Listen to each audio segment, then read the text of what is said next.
It is a 9:07 my time, so it's 10:07 yours.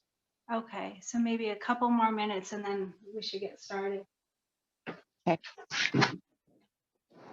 So everyone that's here, get your iron plugged in and ready. We're going to start with our iron.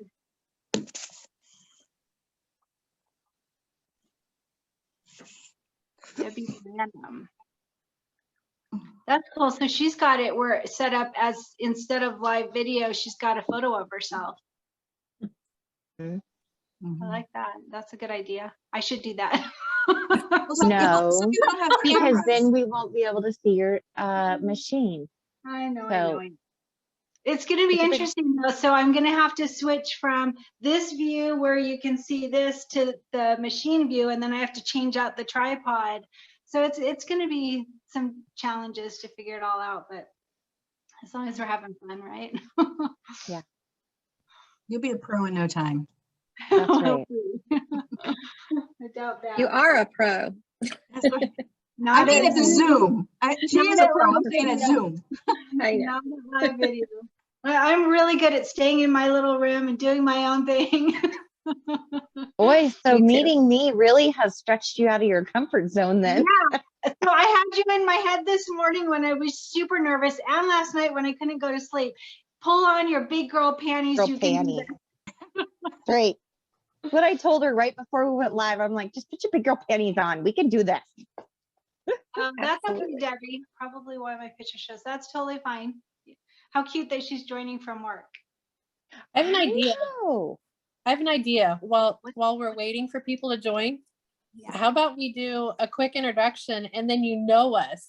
I We've would heard love your voice. that. We've There heard you your go. voice for months and months, and you haven't heard any of ours. That would be super awesome. True. So I know KT from Texas. Yep, I'm right outside of Houston. I've been sewing practically all my life, and I've done embroidery for 10 years now. Let's see, I found Kimberbell last year doing sewing with my nomies. Oh, I love that. Man, I jumped in with both feet, and you certainly made it fun to do that. You're so welcoming and cheerful, happy to see everybody's project. So I really appreciate you. And I love that you have this group. Super proud of you too. Thank you. You're so sweet. Thank you. So I don't want to hear about me though. I want to hear about you guys. So the other thing that Cristin and I have in common, I don't do it anymore, but I've gotten my badge. I did 4 MS 150 bike rides from Houston to Austin. It's a 2-day bike ride. Yeah, that was Yep. my very first century. Love it. Yeah, that's awesome. I love that. That's great. Tina, tell us about you. Hi, I'm Tina. I'm from Orlando, Florida. I actually met Christina in a class she may not remember, but we took Kimberbell training together. We So- did. Yes, we did. So I consult for a local quilt shop here. I've been embroidering for about 5 years, and all I do is teach Kimberbell events. That's all I do with them. But and I found you, and I love it. So thank you so much for broadening my skills. What is And the quilt shop that you work at? it's the sewing studio in Maitland, Florida. Oh, so I have another friend in Florida, Margie Priest. I think she's going to join today too, and she's in Florida. I don't know exactly where, but so do you follow that Sewing with Joe? I think he's in Florida. I've seen his site, but I actually am on my girlfriend's quilt shop a lot. I've met with Chris and gone out to meet with her before, and so I love the whole quilting, embroidery.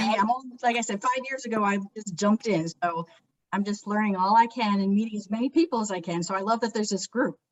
That's awesome. So a little teaser, we are going to be working with my girlfriend's quilt shop very soon. Okay. Yeah, I'm pretty excited. That'll be fun. Chris is All great. right, someone tell me about you.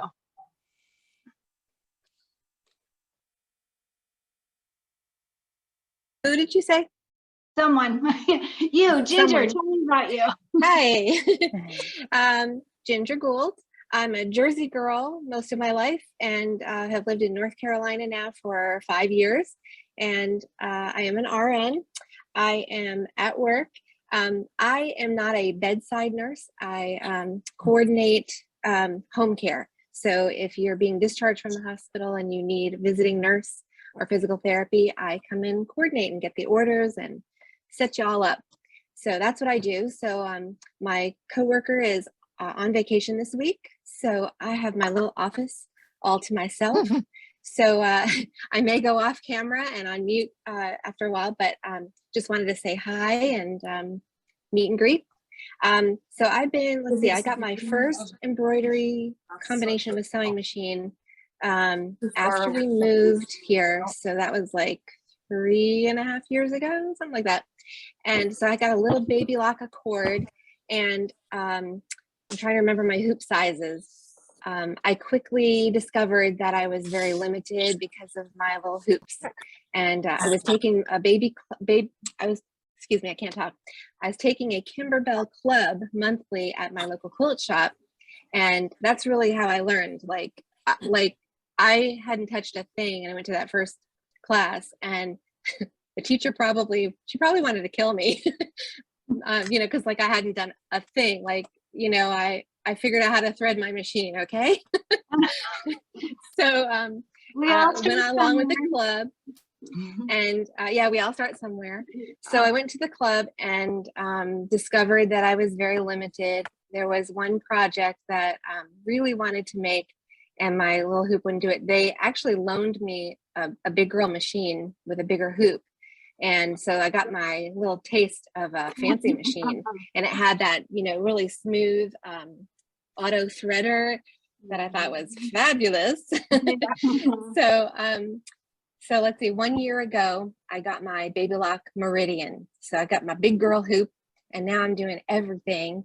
And Cristin has taught me how to quilt my blocks and make a quilt. So I made the first kind of big project on my own at home that I started last year was, what's it called? Ginger's Kitchen bench pillow. I mean, you know, I had to make Ginger's Kitchen, right? Yes, of course you do. So yeah, so I have them all appliqued and sewn together, but they're not quilted. So now I'm trying to figure out how to quilt around all that. But now I've made quilts. I'm almost finished with my candy corn. I got my embellishments to sew on there, and it's almost ready for Halloween. Excellent, excellent.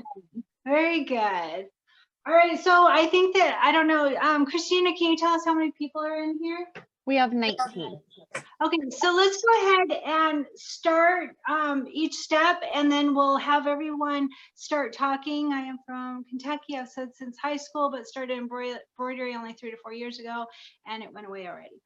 So let's go ahead and start with the ironing of our shirt and getting the mesh stabilizer on. And then while we're doing stuff, we can have more people tell us about themselves. So the first thing that we're going to do is get your shirt. So I had bought this sweatshirt from Costco, and I was going to use that. And last night when I'm laying in bed at 3 o'clock in the morning, I thought, you know, this thing's pretty thick, and for a first live video, maybe not a good idea. So I decided instead to use this thinner sweatshirt, which actually I wear a lot of. You can see I've got one of them on now. And I will add links in the video description when we're able to load that to YouTube so that you can see what shirts that I like and which ones I think work really well for embroidery. So we're going to start by adding fusible mesh. We're going to iron fusible mesh to the inside of our shirt. And one thing I want to point out is if you get a sweatshirt that has a pocket at the bottom, you just have to make sure to measure the amount of space that you have for your design so that it's not coming over the pocket unless you want it over your pocket. This one is nice because there's plenty of room to do an 8-inch or even a 10-inch design. So this one works well for me. So we're going to start with fusible stabilizer, and the fusible stabilizer, there's a Kimberbell fusible stabilizer, which I've been using now on my quilting, and it's great. You can see it here. It's called fusible backing. And the only concern I have with this is it's pretty opaque. So if you have a dark sweatshirt, you should be fine. If you have a thick sweatshirt, you should be fine. But on a lighter, thin one, personally, I would use one that is more transparent, not as opaque. Floriani even has one that is skin tone, and that one is great for using inside of shirts. I haven't bought that one in a long time. It's more expensive than others. This one is World Weidner, and it works really well for inside shirts. And as you can see, it's more transparent and it adheres well, and you can get it on Amazon or World Weidner. And I think this one is a good one for the inside of shirts. Measurement of location on shirts. So I think that was Rita that asked that. I'm not sure, sorry, it went quick.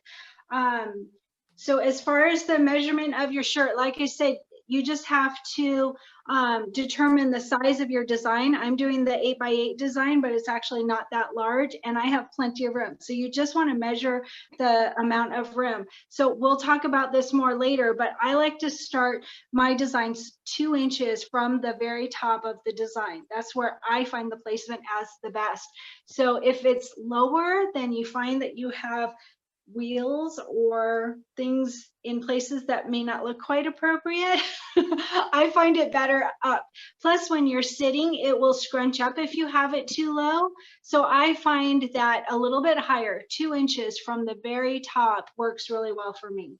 So from that point, you would have 2 inches, and then just make sure that you have plenty of room within your shirt for your specific design. All right, so we're gonna go ahead and start ironing the inside of our shirt with the fusible mesh. And I want to just show you how I do that.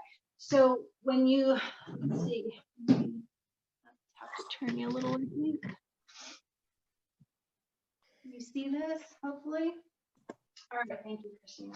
All right, so I use a little portable ironing pad. Most people have much more quality things. This works for me in my little room, so that's fine.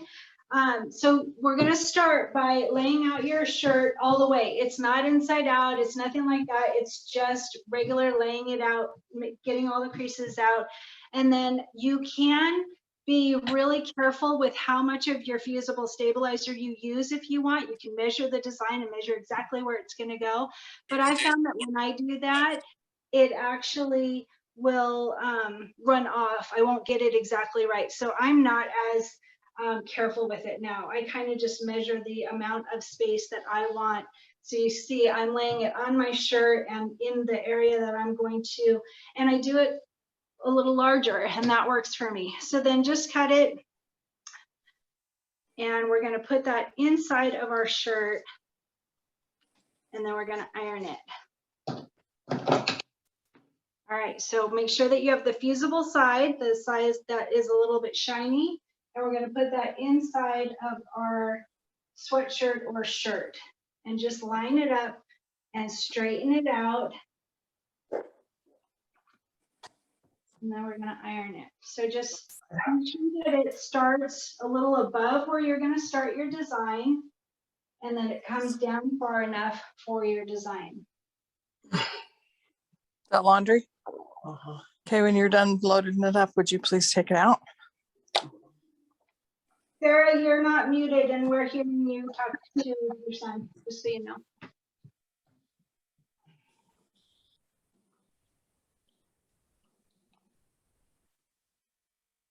So take a little bit of time to get your stabilizer inside your shirt where it should be. You can check it, obviously. And you just want to make sure it all lays really flat.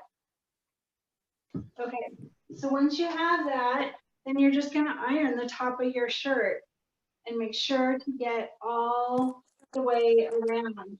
And when you do this, the tops like to not fuse as well, so you just want to make sure and check, make sure that everything is ironed really well. So show me some video of you guys doing this. Tell me some stuff while we're waiting. Are you actually making a shirt while we're doing this? I'm hoping you are.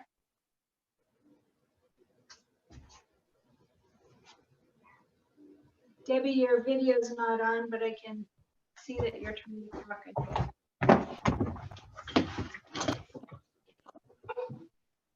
By the way, my dogs are here. So you'll have to excuse them. If they think somebody is walking by, you will hear them. The boy dog likes to be the protector. I got my video on now. Hi, Debbie. Hi. How are you? I'm late joining, sorry. That's okay. So right now we're just ironing the fusible stabilizer to the inside of our shirt.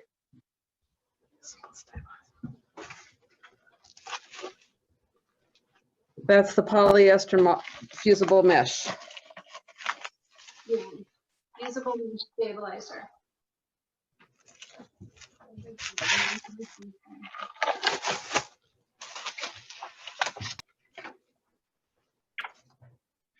And I'm sorry to cut in. How big do we cut it? So what I do is I cut it, you can cut it exactly the size if you think that you'll be really accurate, but what I do is I just lay it on top of my shirt and measure the field that I'm going to use it. And I'm more generous with it, and I just cut that and put it on the inside. So Okay, thank you. I don't do it really specifically because I've noticed that when I do that, when I'm more careful with it, then I actually run off and it's not stabilized in some areas. So now I just use a large amount of stabilizer. All right, after you've got that all fused, make sure to check the inside because like I said, the corners will sometimes not go down all the way, not be ironed down all the way.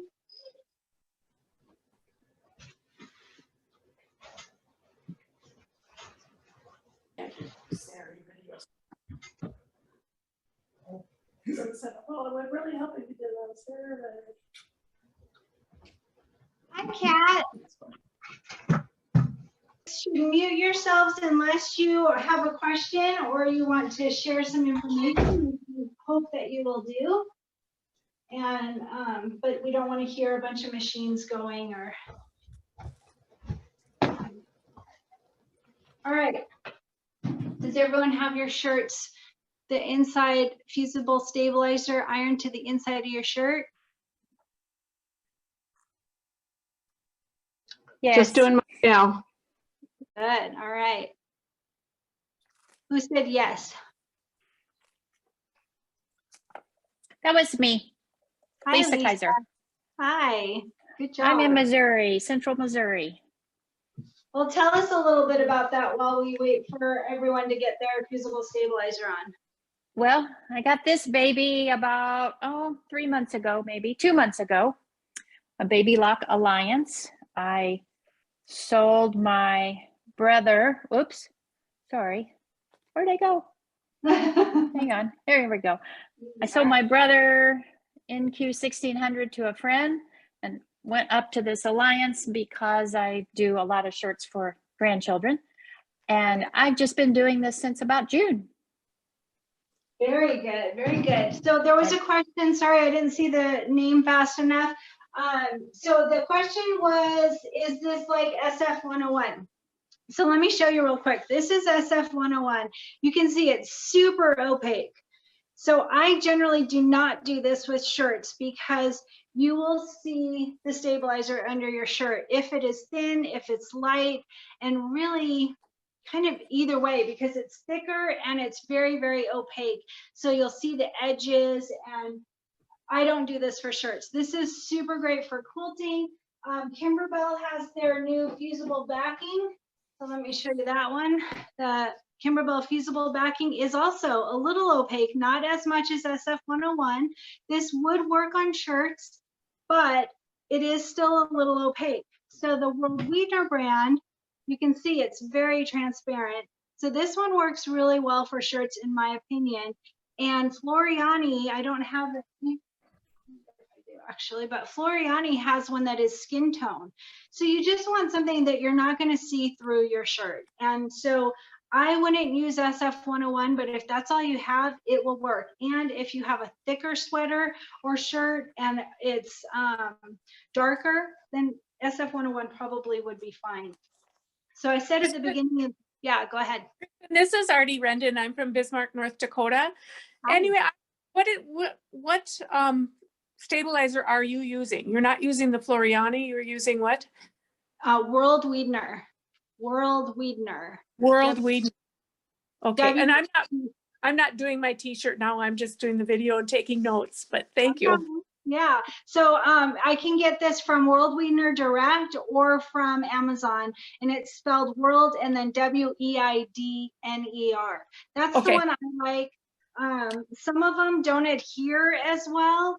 This one adheres really well, and like I said, it's really transparent. So I think this one is great for shirts, but I also think the Kimberbell new fusible backing would work too. It's just a little bit more opaque than the World Weidner. So for shirts, I like the more, and like I said, Floriani has a skin tone one, and that one works really well. It's a little harder to get.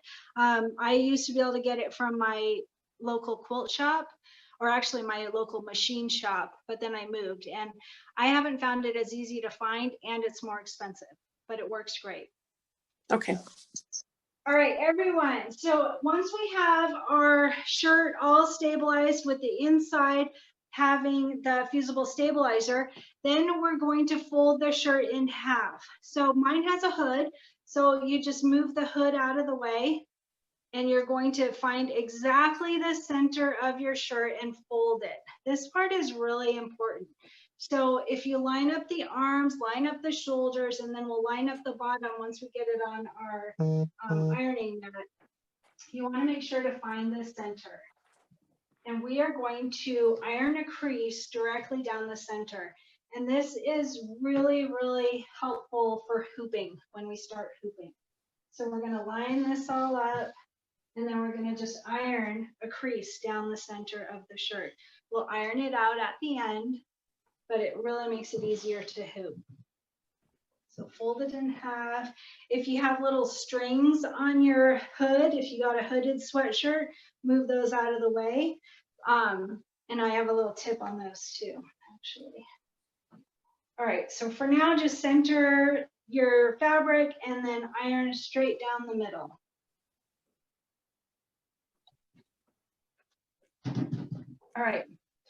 So normally I would keep my iron on because of the appliques, because after we do an applique, then you would iron the heat and bond. This design that I chose does not have any appliques, so this one should be pretty easy to do. So I'm going to go ahead and turn my iron off. It's up to you what you do with yours. Okay. So now we're going to start hooping. So there's a few things with hooping. Depending on the size that you decided for your design, I'm going to do an 8x8. So my personal feeling is the bigger the design, the better. That whatever design will fit for your hoop. The Designs by Juju designs that we chose, the biggest one is an 8x8, so that's the one that I'm going to use. Yes, World Weidner stabilizer. Thank you, Kat. So the hoop, I'm using an 8x8. You use whatever size you've chosen. There, from the Designs by Juju designs, there's, I think, maybe even 4x4. I'm not sure about 4x4, but definitely 5x7, 6x10, and 8x8, and that's the largest. And you can even enlarge them if you choose. But I'm going to use my 8x8. So what we're going to do is we're going to start by getting your hoop ready and getting your tear away stabilizer. So I know that a lot of people, there's some adage, if you wear it, don't tear it. I think that's what the adage is. And I don't agree at all. So when I first started, I used cutaway on in my hoop for shirts, and they wrinkle like crazy, and I didn't like it. I was not impressed with using cutaway at all. So I use tearaway, and you see pretty much everything I wear has embroidery on it, and it works really well. This shirt is probably 6 years old. It was one of the first ones that I did. And so it looks a little ratted, but it's one of my favorites. But so I really believe strongly in tearaway. So you do what works for you, but my thoughts is tearaway works best. I'm going to go ahead and move these. Actually, I shouldn't move too far since people will probably ask again. So those that started late, I told you I had bought this sweatshirt at Costco, and it's thick, and I decided late last night that I'm not going to use this one only because it will be harder to hoop, and I don't want to, on our very first live video, I don't want to struggle. So I am instead using one that I had here that I use. I wear a lot of, you can see I wear this shirt a lot. So this one is just thinner, and it will be very easy to hoop. So, all right, so start by getting your tearaway. So all I do is I lay out my tearaway, lay the hoop on top of it, and then cut. So you won't see me doing that, I don't think, but that part's pretty simple. So I'm gonna move the camera a little bit so I have room.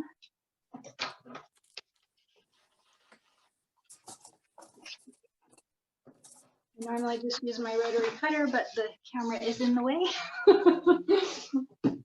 All right, so I'll do it here so hopefully you can see. So lay down your hoop, lay down your tearaway, and put the top on.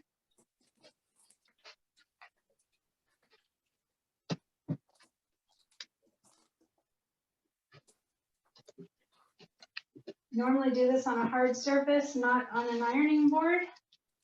And then tighten your screw as much as you possibly can. And then here's another tip for you. I always cut the extra stabilizer edges, because once it's inside your shirt, it will move your shirt around. So it makes it a little bit easier if you just trim off the corners. Don't trim too close, obviously. But I always cut these corners with stabilizer, the extra stabilizer. Kristen, I have a question. Hi, Joy. I have really sensitive skin. Is that tearaway gonna scratch on my chest? No, so the reason it won't is because the tearaway will only be under the stitches. It's not going to be anywhere else. You'll see at the end, we take out all the excess stabilizer, and what will be against your skin is this really soft. That's another reason why I like that World Weidner.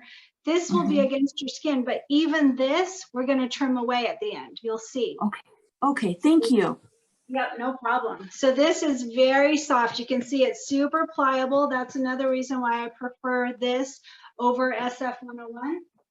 So it's very soft. I use this for my newborn baby grandbabies, so it works really well. All right, so once you have your stabilizer hooped and you're screwed as tight as you can get it, and like I said, trim the edges, then we're gonna start hooping our shirt. So there's a couple things I want to point out on here. I always hoop my shirts upside down, always. And the reason for that is if you've ever tried to get your hoop on and off for those applique cutting, it's really hard with the bulk of the shirt, especially if it's a hooded shirt, but also see how this is a much smaller opening versus this. So I think it's so much easier when you do your shirt upside down. So for this one, I'm not going to. You can use a product like Cloud Cover before your last online stitch.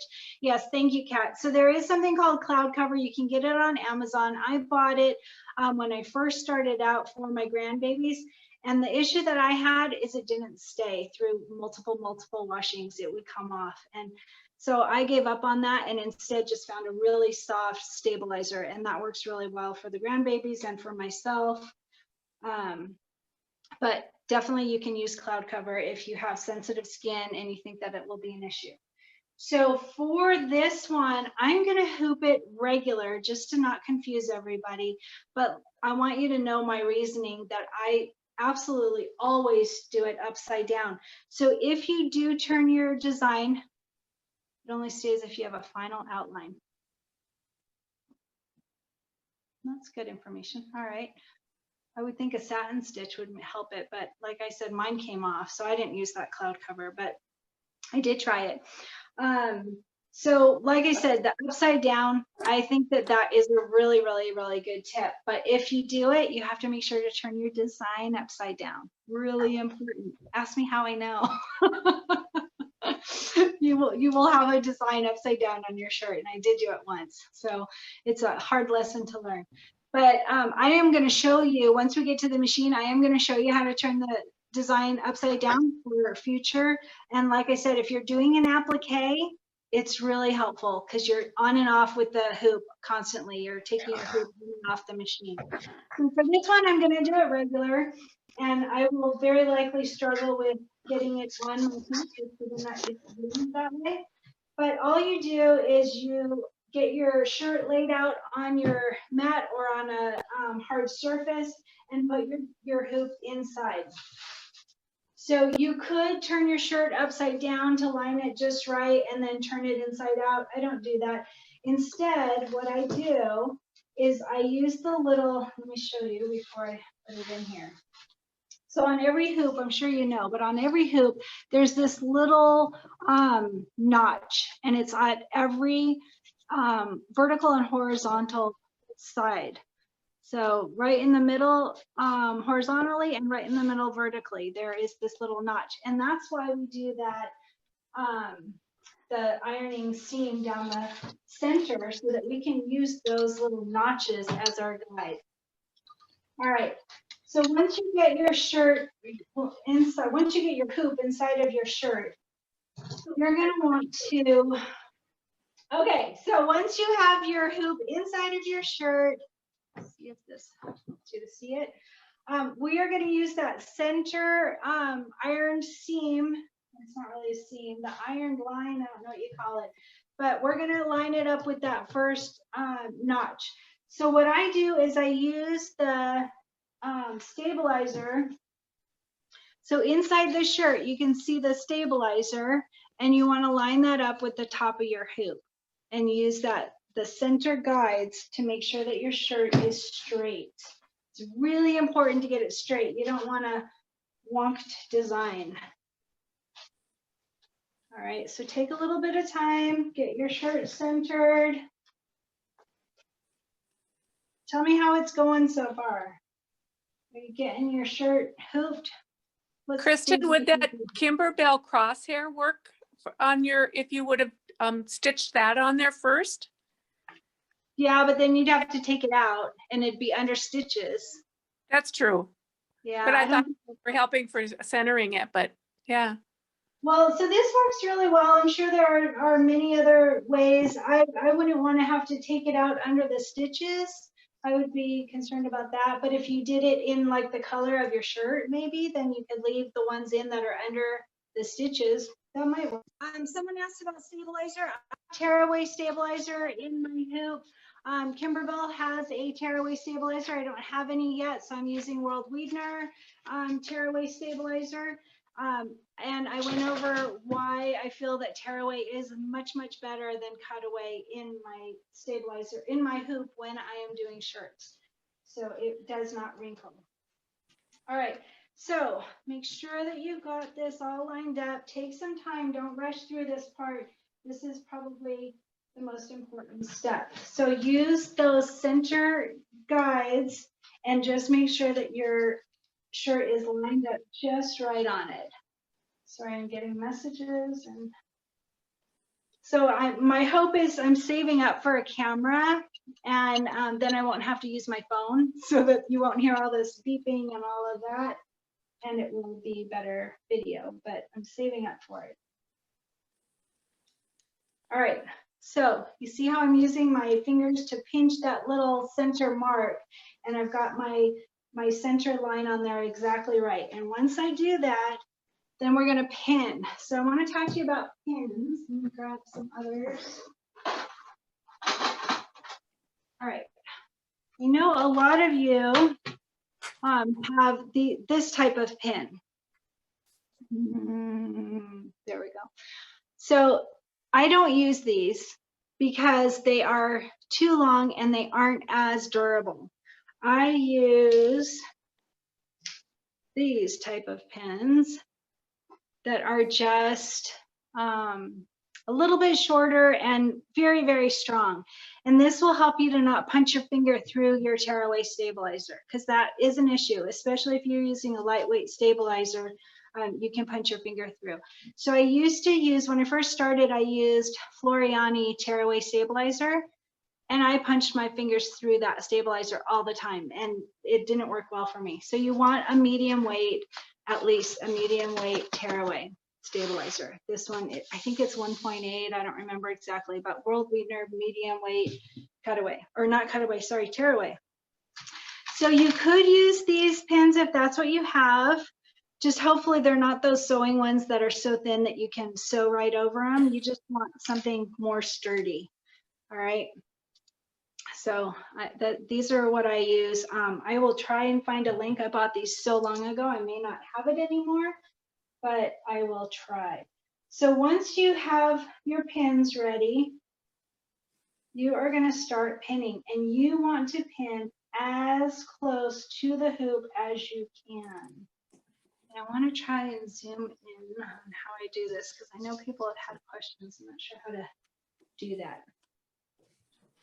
Well, once I get some more down, then I'll be able to zoom in. I can pick it up. If I pick it up now, I'm going to lose. I'll have to get it all right. But so what I do is I put it through, and then I use my fingers to guide the pin, and I do a lot of pins. You could do a basting stitch. If you're big on basting stitches, you could definitely do a basting stitch, and that will work fine too. But you'd still have to get your, well, you know what you could do is you could do that spray stabilizer and then do a basting stitch, because at some point, some way you have to get your shirt on there to be able to even do a basting stitch. You have to get it centered right and held right. So you could use that spray stuff. I don't use that, but I know a lot of people like that. So you could definitely give that a try. So I go in, and then I see how I've got my hand inside of my shirt, and then I help guide where that pin is going to go. And then I just push it up through the other side. And like I said, you want this as close to the edge as you can. So when I pulled up the 8x8 design in the 8x8 hoop, so that's another thing I do is I open the design in software. I always open the design in software first, just so I can see what it's going to look like, how many different colors of thread I'm going to need, how big the size is. I just like to look at it, and so I always pull it up in software, and I use Sew It Pro software because it's just so user-friendly and easy to do. So I pull it up in that, and then what I saw on this one is it's going to be pretty close to the edges of the hoop. So this 8x8 design in an 8x8 hoop is pretty close. So if you had a pin out, it's going to probably get hit. So we'll also, once we get to the machine, I'll also show you a tip about that. Cristin? Yes? What about, like, the Kimberbell has that sticky back, wash away, tear away, or, you know, something, a sticky back. Would that work on this? I don't know, to tell you the truth, I don't know. So I have a company, there's something coming up soon that I'll tell you very soon, and within a couple days, I'm going to tell you about something that's coming up. And I will have all of the stabilizers and more information about the stabilizers, but I haven't tried the sticky back yet. But it may be an option. You said Cristin, it's, can I? Yeah. I have a comment. Yes. Because I've been doing kids things, and as you would say, ask me how I know I got the size wrong. I've been printing now I do use Embrilliance, and I print my design, and then I lay it down on what I'm doing and make sure it fits. And also it kind of helps you with centering because it has the cross hatch, right there. And So my I've daughter, been, yeah. go ahead, Nikki, sorry. So it's just in Embrilliance, and I print it, and I'm loving that. And I think it's because I'm so new, lining and getting it all straight and not wonky is more challenging for me. I know you're a pro at it, but that's one thing that's worked for me. If anybody else is new, then So that's a that works for really you. very, very helpful information, Lisa. My daughter does that, and it also helps because then you know exactly how much stabilizer for your fusible stabilizer. Yeah. That's why she does it. She prints it out and you can lay it right on and you know exactly where it's going to be and where you need your stabilizer. So that is a very good tip for those that are wanting to have it be really precise. That's actually very helpful. Sorry, that's the math teacher in me. It's got to be a little precise. That's very helpful information, definitely. We all have our ways of what works. Some of us are visual learners, some of us are book people. I'm one that will read all of my instruction books and my manuals. I'm a book gal. All right, so now that I have this all pinned, I want to show you. So here is the pinned shirt, and you can see that this center line, you can feel that little notch, both at the top and the bottom. Where is it? There's a notch. You can feel this one. Oh, it's further, sorry. Okay, so at the bottom and the top, you can feel that notch and make sure that it's lined up. You don't need to worry about the horizontal one at this point, but you definitely want to get it straight on your shirt. And then let me take out one of these pins so that I can show you. Try and show you, we'll see. So I go in the shirt as close to the hoop as I can get it, and then I push it through, and I have my hand on the inside underneath the hoop. So under here, and then I help guide it, and I just use, this one's a little too close, I can't get it in. All right. And then on the inside, you can feel it and you can line it up and push it through, and try not to get your fingers like I just did. All right, hopefully that helps. Pinning takes a little practice. I will tell you that pinning takes a little bit of practice, and I like a lot of pins because again, I don't use that sticky spray. So I just use pins. But you can use a basting stitch, you can use the sticky spray, you can do pins. You might be able to use that sticky wash away, I think she said it was called. I don't know about that yet, but I will know soon. My shirts will be better now. Thank you, Kat, you're so cute. All right, so once we have our shirt all hooped and pinned, pinning takes a little time, so tell me when you're ready. And we'll move on from the pinning. I'm ready. Oh, good job, Debbie. You're on it. Okay, so we are going to start getting all of this material out of our way. So how many of you have done a shirt and you take it off the hoop and find that you embroidered the arm or the hood or the bottom right to the design? Has anyone ever done that? Come on. Well, I have. This is my very first shirt. Oh, Joyce, how exciting. Oh, I'm very excited. I have to. I have to. Oh, good. Thank you, Tina. I don't know anyone that hasn't. I'm really surprised. So, so we're going to get all of this excess material out of our way. So all of you know about Kimberbell tape. Ginger hasn't done a shirt either. Wow, I'm very honored you guys are joining me. All right, so Kimberbell tape, great stuff. For shirts, not so much. So that's my personal feeling. I love Kimberbell. You know I am the biggest Kimberbell junkie, but I've used their tape on the shirts and I'm not a big fan of it. So I use blue tape. I feel it holds better, and I added blue tape to my grocery list one time for my hubby to get it because he was going to go to the store, and he brought home this blue tape. Kat agrees, blue tape all the way for shirts. So he brought home this blue tape, and I don't know what's different about it. This one says Sharp Lines Multi-Surface number 2093. Don't get this one. It sucks. I don't know why, because they're both made by Scotch. Oh, this one's 3M. Maybe that's the difference.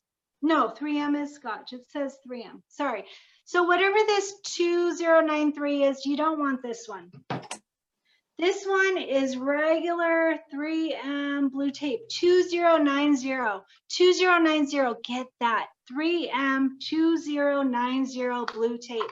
This stuff works so great. And if you happen to buy the wrong one, or if you want to use your Kimberbell tape, you can, and I'll give you a tip on how to do that. But I'm going to use this blue tape. I haven't done anything yet, hoping to get brave and start. Oh, good. We're happy to have you join us. Okay. So remember I told you about these, I'll tell you about the strings later. We're going to use that to hold some of the excess material away. So as you can see, this shirt comes with these really long strings, and I always just cut them. You can see I put a little knot in it where I'm going to cut it.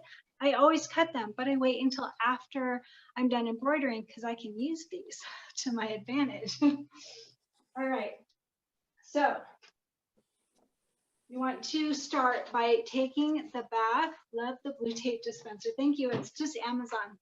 Cute little pink. And you know what's really nice about this tape dispenser, by the way? It comes with that just fell off. Hold on. There it is. It comes with the big one for blue tape, and it comes with the small one for regular tape. So you can use it for both.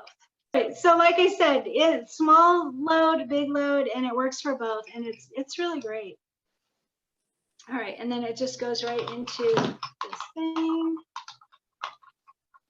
When you do it right, get your tape on there. And it was Amazon, it wasn't too expensive, it works really great. There we go. Okay, so start by getting the whole back of your shirt out of the way of the hoop. That's super important, all right? So that's the first step, is just get it all the way out. And if you find, so like kids' shirts, or if you're a really little person and you have really little shirts and you want a really big design, you can always cut the side seam. And I know a lot of people are like scared of doing that, or just don't want the extra work. It's really easy. I do it for all my grandkids' shirts, and I am not someone that is super capable with sewing. I really like embroidery, and I can do it. I just cut up the side and then stitch it down. And I don't have, what is that thing? The thing that sews it. Serger. Yeah. Yes, thank you. Serger. I don't have a serger. You don't have to have a serger. I just do a zigzag stitch that stretches, and that works fine. So if you are a little person or you're doing a little shirt with a big design, feel free to cut the side of your seam if you need to. But otherwise, you should be able to get your shirt all the way around your hoop so that there's nothing on the back. Terry, did you have a question? Did I interrupt? Okay. All right, so hopefully you can see this. What I'm doing now is, once I get the back off, I want to start rolling the edge. Because if you were to just do it like this, it's bulky and it's hard to get the hoop on and off the machine. So what I do is I just get it in front of the hoop, and then I start rolling the excess material to meet that part. And it makes it a little bit less bulky and a little bit easier on the tape, I guess. And then get your blue tape, 2090, 3M tape, and all the way around. So you want to make sure that it's not going to go so far that it's going to go under your stitches. You want it to just be far enough to hold really well. And then on the shirt. All right, so now I was going to show you, if you're going to use the Kimberbell tape, or if you're going to use that less good blue tape, what you can do is you can use a pin, and pin the blue tape to your shirt, and that will help hold. I've done that when I'm using the Kimberbell tape or this other blue tape that wasn't as helpful, and that will help hold it on, and that works fine. It still will pop up from the back, but once you get it on the machine, it should be fine. So you can always pin your tape if you need to.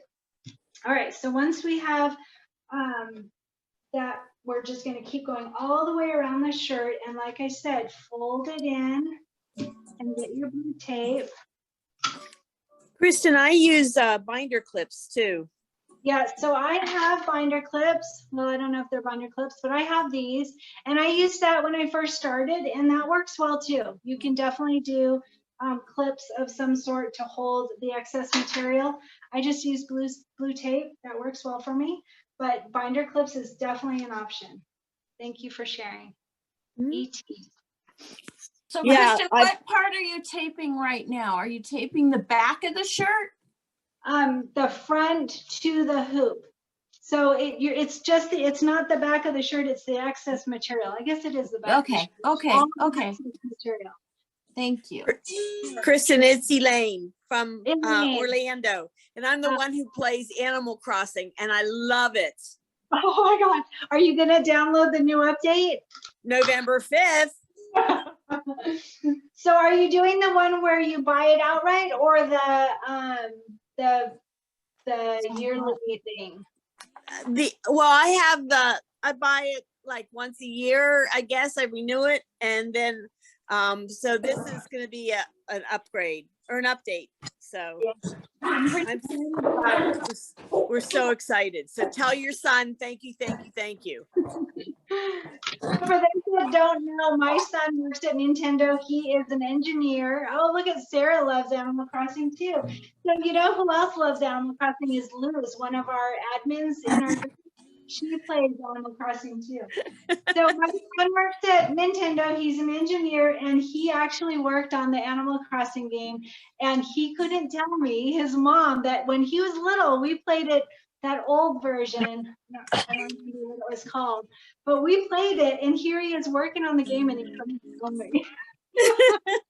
Oh my gosh, that was so exciting when it finally got released. He's like, "Mom, I gotta tell you something."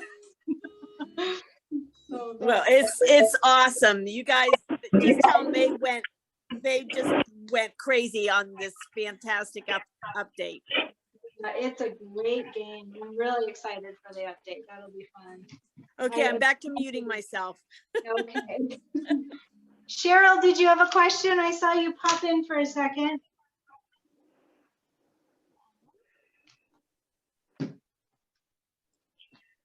Sorry, I am just going to get my hair done, but I want to watch as long as I can. So I'm in my car. I need to get my hair done. I'm jealous. So we're in Idaho now, and I haven't found a hairdresser here, and my hair is just getting longer and longer, and it's harder and harder to get it to do what I want. I gotta find someplace, but I haven't yet. Well, I was wishing I could just watch you today. I want you to know I enjoy following you on Facebook and watching your YouTube videos. So thank you. Thank you, Cheryl. That's very sweet. I'm trying to figure out how to mute myself on my phone. And then I'm going to drive down the road. Oh, well, don't do it while you're driving, but when you get to your destination, I think you just scroll up and it brings up like participants and information that you can mute, but someone share if you know differently. I figured it out, but thank you so much. I like city, and I enjoy watching all of this. Well, thank you for doing all this for us. Thank you. I appreciate it.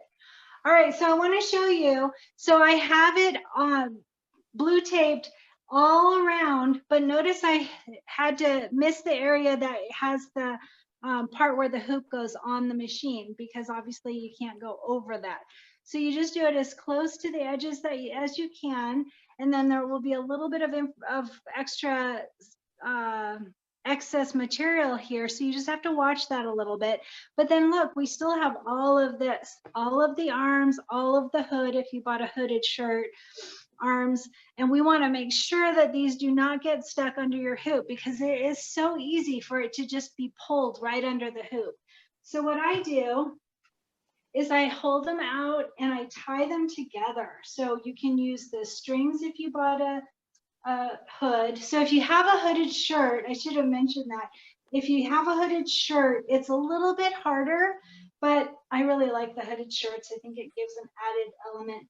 So I see what I'm doing is I'm rolling up my hood to be able to get it out of the way. And then I use my sleeves as a tie for them, for the hood. You tie it and then tie it under, over, through, whatever works. And then Have you obviously, tried? yeah, tell me. Have you tried? It's Tana. Have you tried using the slap band that came with the blue tiles, the clear blue tiles? I haven't gotten the clear blue tiles yet. Oh, okay. Well, the stabilizer bands or any slap bands. So I got some stabilizers from Oma Darlings when we were doing candy corn, but they didn't send me the slap bands. But that is a really good suggestion, the slap bands. So See, I have slap bands. I have slap bands, those wrist things, and that's what I did. That's brilliant. Your slap bands from your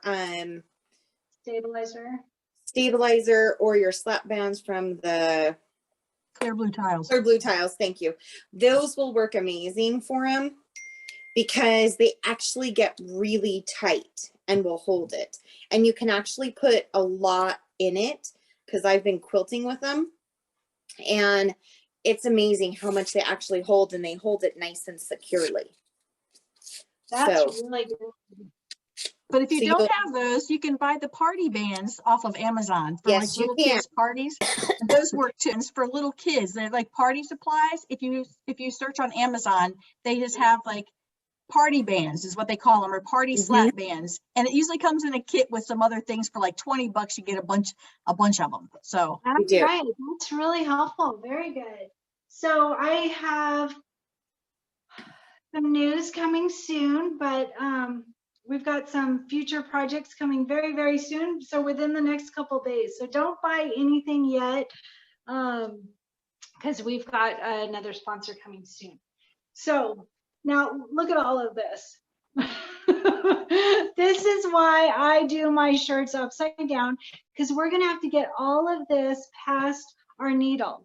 So normally I do it from the bottom and it's super easy. There's no problem at all. But since I bought a hooded shirt and I'm doing it right side up, I have all this excess material that will be in the way. So thankfully, I only have to do it once because there's no appliques. If I had an applique shirt, you can bet I'm doing that shirt upside down. Absolutely upside down. I feel very strongly about that. But for now, I will just straighten it out as much as possible to get it under the hoop, and then we won't have to do it again. And it's all hidden away, so we can just make sure that everything is tied down, and we will watch it, of course, but I think that's it for this part, and we can start playing. Does anyone have any questions before we go to the machine?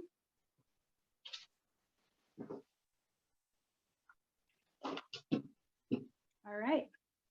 So we're going to go to the machine. I will need to adjust my phone to be able to make it so that you can see the machine now. So give me just a second to set that up. All right. So get your hooped shirt and get your USB drive. So I know some people were asking how to get your design onto the drive, and this tutorial isn't going to delve into that, but I could make a side tutorial for that. It's really easy. You just drag it over. You put this in your machine. It should pop up automatically. And then you take the design, the unzipped design from Designs by Juju or wherever you got your design, and drag it over to the thumb drive. So that should be very simple, but I know some people are not super savvy with computers and their machine, and that's fine.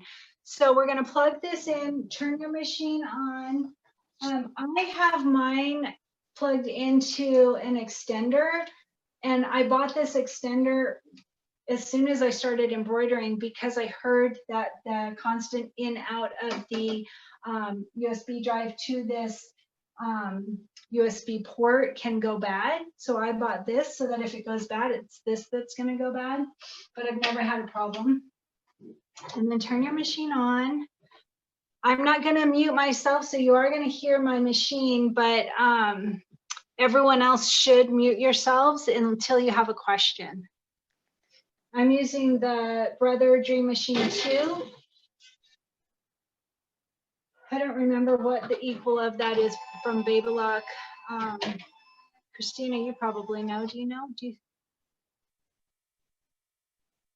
know? I am actually trying to think. I know that the Solaris is equivalent to my It's the Destiny. Yes. Destiny. Oh, yeah, that is it. Thank you. I was thinking it was the Destiny, but I wasn't 100% sure. Yeah, the Luminaire and the Solaris are the same for that big machine, but for this one, the equal of the Baby Lock is the Destiny. Thank you, Elaine. All right, so we're going to start. You would go to Embroidery and to your USB drive, and then choose the design. Can you see this? Choose the design. And I just want to show you quickly how to turn it upside down. I wonder if I can. Let me see. Oh, much better. Now I can see me. All right, let me show you. Then I can see what you're seeing. All right, so I just want to quickly show you how to turn the design upside down. I do it before I load my hoop, because if your hoop is loaded, it may tell you that it won't fit within that field to be able to turn it. And so if you do it without the hoop first, that should work. All right, so click set. Tell me if you can't see this. I'm hoping you can.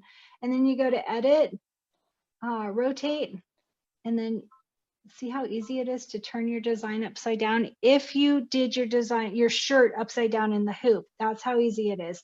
And then we're either way, whether it's upside down or not, we're going to move it. So I'll show you how to do that. But that's how you would easily turn it upside down. So I'm going to turn it back. So Cristin, they can see it just fine. It came out, it came out really good. I just thought I'd let you know. I appreciate that very, very, very much. Thank you. All right, so for now, we're not going to turn it, but we're going to put it in our hoop, and then we're going to move it. So I'm going to show you how to do that, but let me get hooped first, and I got to put the phone down. Sorry, this is all new, don't forget.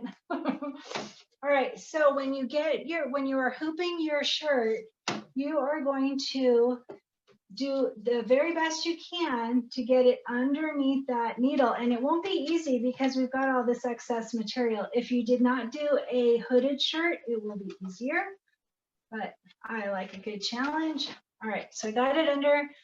So all I did is I went to a part that I can push down the material. You can't really do it to the part that's on the hoop, but past that you can do it. All right, and then attach your shirt. And it's, since I'm using the 8x8, it just readjusts. All right, and then you just want to feel the back of the machine and make sure that none of your shirt is underneath. I have a Bernina 570. I had to take my needle and foot off to get the hoop on. Oh, that's a bummer. I wouldn't want to have to do that, but that's good to know that you have that ability. All right, so let me get some water. My goodness, I'm talking so much. I'm not used to all this talking. All right, so you can see that the needle goes to the center of your hoop and the center of your design. I'm gonna bring you over here again. Sorry for the moving. All right, so there's a tiny little green crosshair in the center here that shows that we're in the center of our design. So this is really important. Christina, I think we may have lost Cristin. Phew, sorry about that. I somehow lost connection. That's another wonderful thing about Idaho is the internet. It sucks. Terrible, especially compared to the Bay Area of California. Like we were just on fire with internet, and here it drops all the time. Sorry, my doggies are in here now. Okay, so back to where we were. So if I were, let's make this bigger. Okay, if I were to start the design without making any changes, the top of the design is going to stitch here. And if you put your foot down, you can see that it's here. So I want to bring out my tape measure and I want to see how far that would be. I know right now that it's too far. All right, so we'll move our foot out of the way. And from here, so what I do is I bring my tape measure. Oh, and now my landscaper guy is here. So excuse the noise, I'm sorry. Okay, so what you want to do is you want to get the 0. I'm going to get my Kimberbell tape measure. It's a much better one. So for those of you that have this cute little orange tape measure, it's from originally from the Nomies event, which was my first Kimberbell event, and oh my gosh, that was fun. I think it was the first. Anyway, sorry about the noise of the landscaper. So get that 0 line right at the top of your shirt. So I consider the top, the very top of here, and I measure 2 inches down from that very top part of your shirt. That works for me. So you might want your design lower, that's up to you. I like it higher. So I'll give you a reason. Curtis, are you on this call? I don't think Curtis is on, so I'm going to give you a little clue. I think Curtis is the only male in our group. I did this really cute paw print design on one of my shirts, and it was just so cute. And I centered it a little bit lower, and the little paw prints were right where they shouldn't be. So how close to the top did you say you like to put your design? 2 inches. Hi, Katie. So Thank 2 you. inches from the very top. So when I measure this, and keep in mind that you're measuring over that little hump of the extra excess material. So when I do that, and I can see that if I were not to move it at all, we're at 3 inches. All right. So hi, Tina. You're so pretty. Okay, so right from there, I know I'm going to want to move the design. So I can just leave this tape measure. If I pull it out a little bit more, it should stay. All right. Oops, no. So I'm going to use a little tape so that you can see this. So it doesn't have to be perfect or exact, but I find 2 inches a good point. All right. So I'm going to bring the camera over here and show you how we're going to do this. Okay, so you can see that we're at about 3 inches right here, and I want it to be up here at 2 inches. And it looks like it's really high when we've got all of this material pulled away, but it won't be. And when I end up thinking it feels like it's going to be too high and then I end up lowering it, I'm always disappointed in it. So 2 inches for me works really well. So I don't know if you can see this. This is the 2 inch mark, and here is our pins. So we want it to be right about here. So to do that, it's very easy. We're going to go to edit. And we're already in that top position. You want to make sure that you're in that top position. And we're going to move it, edit, move. And then we're just going to use these buttons here to move it up. And it'll ding when we're at the closest point. See, it's already dinging. So it dinged right there. And we're at about 2 1/4. It looks like it's going to let us do 2 1/4.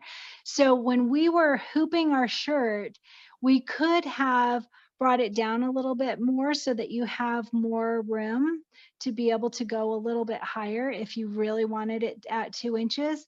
But this works fine for me, 2 1/4. So I'll put the foot down. Hopefully you can see. Sorry. So we're going to end up stitching right here now instead of down here. So a little bit higher. All right. Sorry for all the moving of the camera. Bring this out. Okay. So that's where we're going to want it. So once we've already moved it, moved our needle, moved our design, then make sure and remove your tape measure. Any tape that you have, don't take away the tape on the sides, obviously. And then we're going to say, okay. Maybe one more time. Sorry for the glare. I should have closed my window blinds. Okay, and then, so if we go here now, I always do this too before I start embroidering. I do this, and if you hit this button, it will just go all the way around your shirt, and you can see if you have any pins in the way. And if your shirt's in the way. All right, so you can see it got a little stuck on this part, so we're gonna have to watch it when it's up there. All right, and then we just go to the center and we're all ready. All right, tell me, do you guys have your shirts hooped? Do you have your design moved up where you want it? Are you ready to start stitching? But it is supposed to be upside down, right? So no, Kat, I didn't do this one upside down. I highly recommend doing upside down, but I didn't want to confuse anyone on our first sew along. So I did not do mine upside down. I showed you in the beginning just a few minutes ago how to turn your design upside down if you hooped your shirt upside down. I did not hoop my shirt upside down, so I'm not turning my design upside down. If you hooped upside down, you have to make sure to turn your design upside down. So, and like I said at the beginning, it makes it so much easier to pull the hoop on and off of your machine.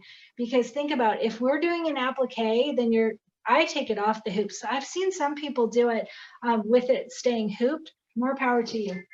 I don't do that. Kristen, what button did you push to make it go around? Design was going to be where if it was in.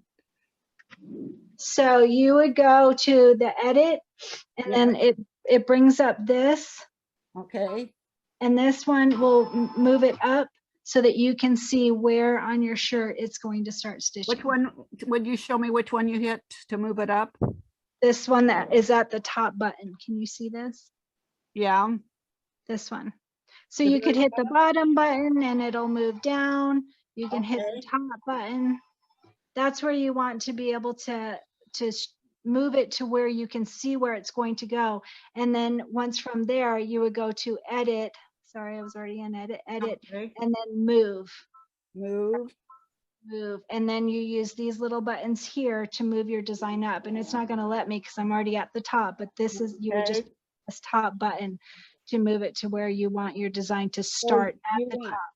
You want to move the design all the way to the top then? Not necessarily. It depends on how you hooped it. Oops. Okay.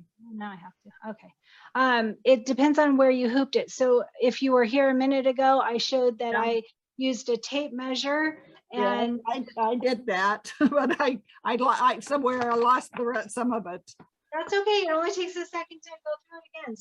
So you use your tape measure to determine where you want it to start. I determined I wanted it to start right about 2 inches, and since I didn't hoop it low enough, it doesn't let me go quite as far high as I would like.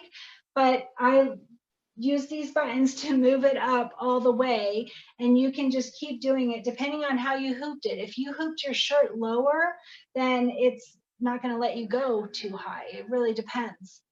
But depending on how you hooped your shirt and where you've determined you want your stitching at the highest point. So, but you have to start it at that high point, otherwise you're not going to see it. So let me give you a for instance of what I'm explaining. So let me go back. Okay. So when you first load your design, it's going to go to the center of your shirt and the center of the design. So from here, you wouldn't be able to determine where the top is going to be. All we're trying to figure out is where the top part of the design, and you have to go to the top of your hoop to be able to do that. And that was the first step where we go to this one. Hopefully you can see this from here, and this will just, it's not moving the design at all. It's just showing you where the top of the design is. That's what this little crosshair is. Okay, what button was that moved it to? So let me go back. Hold on. Okay. All right, this one. So it's got the little dotted line arrow. Oh, okay. You see that? Uh-huh. Okay, good. So from that one, it will show you, you can move it to the left, you can move it to the right, you can move it up. Sorry, it was already doing it. So you want it in that top position to be able to determine where the top of your design is. Does that make sense? Yes, it does. And that, I've never used that button before. So now I learned something new, and it looks like it's right where I want it to be. Very good. Yes, that, who is this? Joe. Joe. Hi, Joe.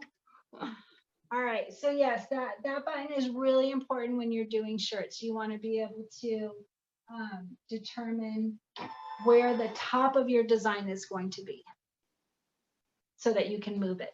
Does everyone have theirs ready? I see Joe still working on it, so we're going to wait just a second. So while we're waiting, I'm just going to go through that again because it's actually very simple. So if I go back, so here's our regular screen. You would go to this button down here that has the dotted arrow and then hit the top button. Oops, I started stitching. That's okay, Debbie. All right, so hit that top button and that shows you the top of your design. That little green crosshair up at the top tells you where the top of your design is. And from there, we can edit it by moving it using these buttons here to go to the top of the shirt. So mine's already up at the top, that's why it's beeping at me, but that's how you would do it. So you can move your design down if you wanted it down further, you can move it up, you can move it over if you don't think it's centered right, you can move it over. It's very easy to do, all of this part. And then you want to go back to the center. So you don't have to go back to the center. If I've forgotten that, it will start from the center anyway, it doesn't matter. But I like to do that just so that the excess material is out of the way. All right, everybody tell me when you've got yours ready for the next step. Kristen, while we have a minute of waiting, I guess I should put my video back on. Hang on. I'm just curious if any of you have the magnetic hoops. I'm on the fence about getting one. I really need like a second 8x8 or a second 5x7. And I'm just curious what everybody thinks. They're an investment, and I know a lot of people love them, and I don't know if I would or not. So Kat says she does. Was someone else talking to? I have one. Katie. Tana has it. I have two, and I love them. Which sizes did you get, Tana? I have the 8.5 by 8.5, I believe it is, and then I have the 9 by 14. Because the 8.5 one is really great for doing like if you do a layer cake, those 10-inch squares, it's really great for that size just to do blocks. All right, so a few people have messaged in and said that they have it. Do you guys see the messages as well? Mm-hmm. Oh, good. Okay. So I had someone offer to buy me one, which was overly generous, too generous. And I told her no, I didn't feel comfortable with that. But I have heard wonderful things, and I will tell you that the project that we have coming up after Candy Cane, the next one, you'll probably want them. So where I'm coming from is like on children's shirts. So I'm doing a 5T, I do 4T, 5T, a size 8 and a little girls. It's pretty tough. My latest design, I wanted it on an 8x8. And this Baby Lock Alliance with the single needle, you can put stuff underneath, round, and you can put your bottom of your shirt hang down. And I could not do it because the little sleeves wouldn't take that. Whoops.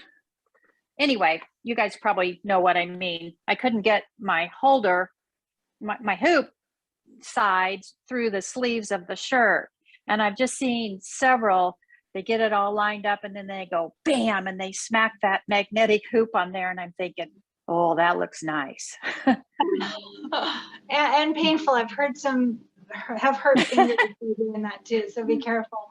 I've never used one, so I don't have any knowledge on it, unfortunately, but I've heard great things about them. I've heard that they're wonderful. I'll throw out one thing about the magnet hoops. If you're doing a lot of applique, the scissors get drawn to the magnets. And pins. Oh, that's Okay. interesting. So someone else just commented and said that they were a game changer. They used them for an edge-to-edge quilting class, and it was a game changer. So Okay. I've only heard good things. Other than hurt fingers, I have heard that. But other than that, everybody seems to love them. Okay. So All right. probably- Thanks for your input. Sorry to ask, but thank you. That's good. That's good. Very good. And it's good because then we're able to collaborate and share information. You know, I don't know about them. So it's really good that everybody has so much extra knowledge. All right. So our very first step, so you want to clear out of the edit screen by just clicking edit. And then it'll show you your first design or your first thread color. So let's switch back to this so we can see. All right. So our first thread, depending on which design you chose. I'm doing the candy cane lane. I think that'll be so fun since we're working on candy cane lane. So the first one is all these little dots, and you can see it. Let's see. You can see all the little dots in here. Sorry for the glare. I'm gonna close my screen. So get your thread color for your first those little dots if you're doing candy cane lane. I've chosen pink. I know, I'm sorry. I had to have some pink in my design. Yellow is a great option for Christmas. And there is a nice yellow in our thread kit for Candy Cane Lane. I'm gonna just get up real quick and close these blinds. Okay, sorry about that. So tell me if it makes the room too dark. We should be okay with the lighting here. And I have a couple of can lights, but what this will do is make it so that I can show you my machine without the glare from those sun windows. All right, there's still a little glare. All right, so you can see here that the first thread color is going to be the little dots. So choose your thread color for the dots. I'm going to use pink. All right, I'm using, it's just called pink from Glide 70189. And you want to have some little sharp scissors to cut your threads. Okay, so get your first thread color. And while we stitch out this first one, I'd like someone to offer to tell us about themselves and how they got started in embroidery. All right, so, and go. So I'm not going to be muted. Tell me if it's too loud. I like to be at max speed when I'm doing this. It does these little dots kind of slow. Pat, can you tell me about yourself? And go from there, but nothing shocking, I don't think. And Kosik just did a good job playing. Yes, I can. I'm retired. Good. And I just love to do embroidery and sewing and quilting. Excellent. Excellent. Hi, Teresa. Can you tell us about yourself? Hello, I just logged in. Whoa. Well, no. you missed a lot of information, but there will be. Anyhow, well, I am from Minnesota, and I was trying to, oh, what the heck. Anyhow, I'm working on this haunted, home is where the haunt is pillow. Love that. And I didn't do the last project with you guys because I had already bought this. So I'm working on that, and I'm getting ready to put the squares together. Fun. So I'm all done except for that. Here, I'm going to show you one part. Yeah, oh, there we go. So cute. I love that one. I want to make it. Yeah, it was, you know, it's so much smaller, so there's not as many squares, but there's a lot of neat things like this flying geese I've never done. And then the square and a square one. And I substituted, I just used my fabric and then whatever Kimberbell I had in scraps and stuff. But anyhow, and I've only been doing projects. I think I got my embroidery machine 1.5 years ago, you know, and it was the middle of COVID. And so I just started, actually my first project was, I did it with somebody else, Power Tools with Thread. Oh yeah. And yeah, so it was just this summer, I think. But yeah, so I've only done a couple things, but problem is I have 12 grandchildren. Oh my And goodness. I'm not having time to sew for them now. How many children do you have? 2. Two children and 12 grandchildren? Yeah. Wow. Kind of find, you know, his second marriage, hers, and then they have one combined. So yeah, but anyhow, okay, I'll let somebody else talk. So let me just say, ask you a question though. So that block in block, I think it was called. Oh yeah. Do you get to do that in the hoop? Yes, it's all done in the hoop. So, you know, And That's cute. that yeah. makes me think that Kimberbell might get closer to doing the what is it, the pinwheel blocks in the hoop. I hope so. I So hope Chris, so too. yeah. So Kim, the owner of Kimberbell, those were the only things I found that someone was a tutorial kind of, but hers are like 2 hours each. And I'm like, oh geez. But I just have it running when I'm sewing. But it is so neat. She goes, you'll never get perfect points except for this in the hoop. They figured it out, and it's just really cool. I So love that. I'm covering up. hoping that they'll do the pinwheels in the hoop at some point. Oh, anything with points, like if you've made any quilts, it's like, oh, I rip them out, redo it, even though I think I have it pinned perfectly, you know, but anyhow, yeah. That's So challenging. torn. I want to do candy cane, but then I have Jingle Bell that I bought a year ago and I haven't done it yet. So I'm not sure. Well, so Jingle, we're talking about doing, I had a Jingle all the sponsor. way. What? Yeah, the one you're. So Jingle All the Way, I had a sponsor that I thought she had contacted me back in August at wanting to sponsor our project. And so I put it out saying that she could sponsor us for Jingle All the Way. Yeah. And they came back yesterday and said that they're going to wait and do a bigger, newer project so that it will be more of a moneymaker. And I totally get that. So that fell through. So I haven't decided exactly. I have someone else that has offered, but I'm already working with them on something else. So I don't know if I would do that. So anyway, that's up in the air, but I know a lot of people want to do Jingle, myself included, because I bought it several years ago and haven't done it yet. Oh, you haven't done it either? Okay. Well, and the group project. Oh, they finally came out with the fabric. I was like trying to do my own fabric, and then I finally saw a fabric, you know, package or whatever. So I got that, but I guess now they have, you know, embellishments, of course, and all the quilting. So, but when I did this pillow, I didn't do the quilting this time because it was this week. I want to get it done before Halloween. So it was much quicker without doing the quilting. It's so cute. It's such a cute pillow. I love that one. But I want to do do love the that too. quilting. Yeah. Okay. How So far along are you Cristin- on your shirt? I just saw the notice. What? Okay. How do I get out of here now? You just have to mute yourself. Okay. Okay. Mute yourself and then turn your camera back around. Okay. So Cristin, I will show you really quick. I got my pillow done. So cute. And you ended up doing the mummy differently, you said, right? I did. Yep. What did you did felt? The mummy's face. Tell me if you guys can see. Yeah. I did where the eyes are. I did it with felt because nobody can get that color of solid fabric. Oh, excuse me. I knew I was gonna sneeze.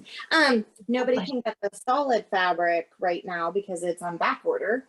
So I didn't want to wait. So I just used felt and it turned out really cute. So I love it. So yeah. Very good. I love that one. I want to do that one so bad. And when I saw that Kim was doing a tutorial or a sew along, I was like, oh, I want to do that. But we were so busy with candy corn. I didn't. But there was, I was gonna say there was when Love Notes happened, I watched a woman and she had actually, I think, visited with Kim, I'm pretty sure. And there was a tutorial about doing your pinwheels in the hoop. I'll have to look back and see if I can find, I'm sure I saved the link and stuff, but it was quite cool. She figured out how to do the pinwheels in the hoop. And I thought, oh my gosh, that is perfect. Yeah. Well, so Kim had told me at least a year ago that they were working on getting them in the hoop. And so I was counting on that. And then of course they got so busy with so many other projects and the quilting They did. for us. So it hasn't happened as far as I know, but I'm hoping it's still on their to-do list because that would be just wonderful. Yeah, I think it would be too. And I wouldn't be surprised if there's some other quilt blocks that they're going to be doing in the hoop as well. Yeah, well, and they do the machine embroidery by number or whatever that's called. Yeah. That's my favorite thing to do. That is my favorite. I love that. And it seems like it would be the same concept. Yeah, so it seems like it should work. I'm hoping. So because speaking of that by number, on the pillow, the broom block, it was all done by number. It was, stitched by number concept. So that it wouldn't be that hard to do the other. So I just thought I would show that since she showed her blocks. I thought, oh, well, I can show my pillow. I got it done. You completed it. Good job. All right, so we have finished our first color. Hi, I gotta go back to my machine now. Thank you, thank you. No, I love you. Sorry. All right, so we finished our first color. So we're gonna go ahead and clip that up at the top and pull it down through your needle. That helps it to not get junked up inside of your machine. And the next one is the white of the candy cane for those of us that are doing candy cane lane. And I am using the white thread that came in the candy cane lane thread kit. I can't wait to start seeing everybody messaging saying that they received their orders. That should be happening soon. All right, so load your white thread if you're choosing white for your candy cane. And we'll get that going and then have someone else tell us about themselves. Lila, can you tell me about you? Yeah, I've been kind of sick, so it's like I may lose my voice here. But I've been sewing for a long time. Started out wet garment sewing. Born and raised here in Southern California, and have been a widow now for 8 years. Thank you. He's in a much better place. That's all I can really say. And learned how to sew probably when I was like, I want to say like maybe 10 or 11. Had always wanted to learn to sew. So one of my girlfriends growing up, her mom sewed. So she taught me how to make my first project was a skirt. And so made all my clothes during high school. And I guess I bought my first embroidery machine probably in the early 90s. Didn't do a lot of embroidery on it because I was intimidated by it.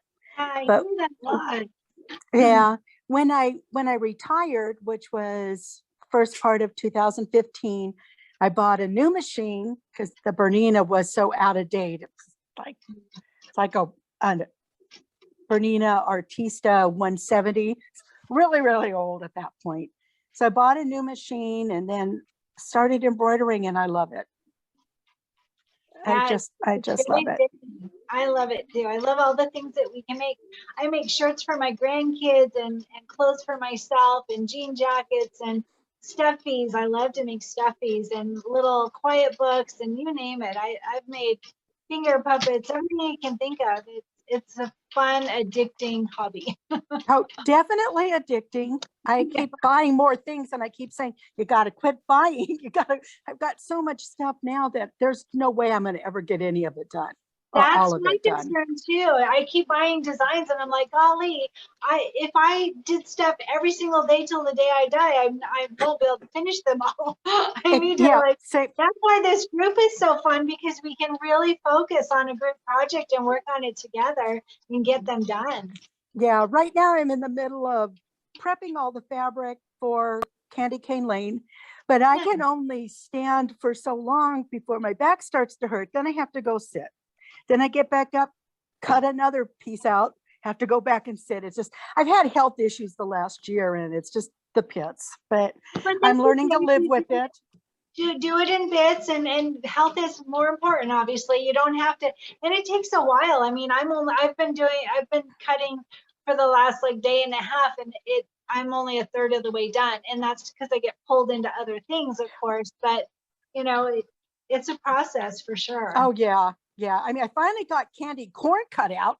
That one's done, but I haven't gotten any further with that because I took my machine in to have it maintenance done. And then Candy Cane came in and said, I'm cutting. I'm going to do everything I can cut now. It's going to take me a while, but eventually I'm going to be able to start my sewing again.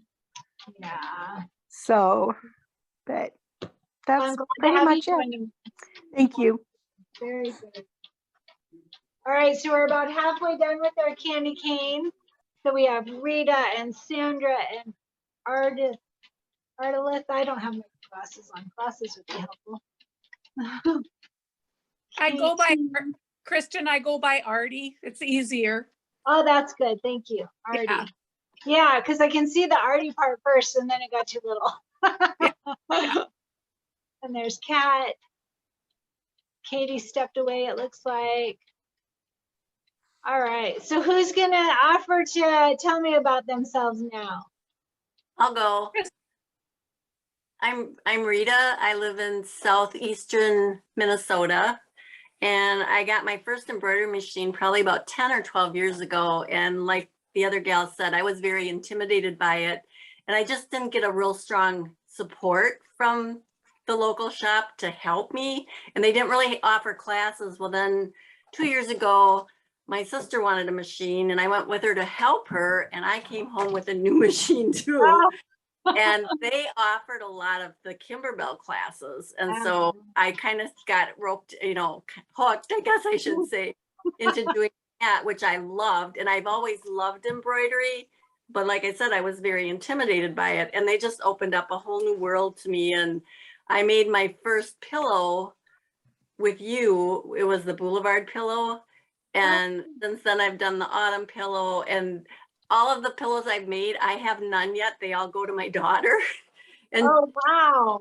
She loves Halloween more than Christmas. So that's the Boulevard one. And then I really personalized it. So the houses became one of the kids' homes or whatever. And she had her own boutique at the time. So it was Lori's Boutique. And it was fun. It was so fun. And she loved it.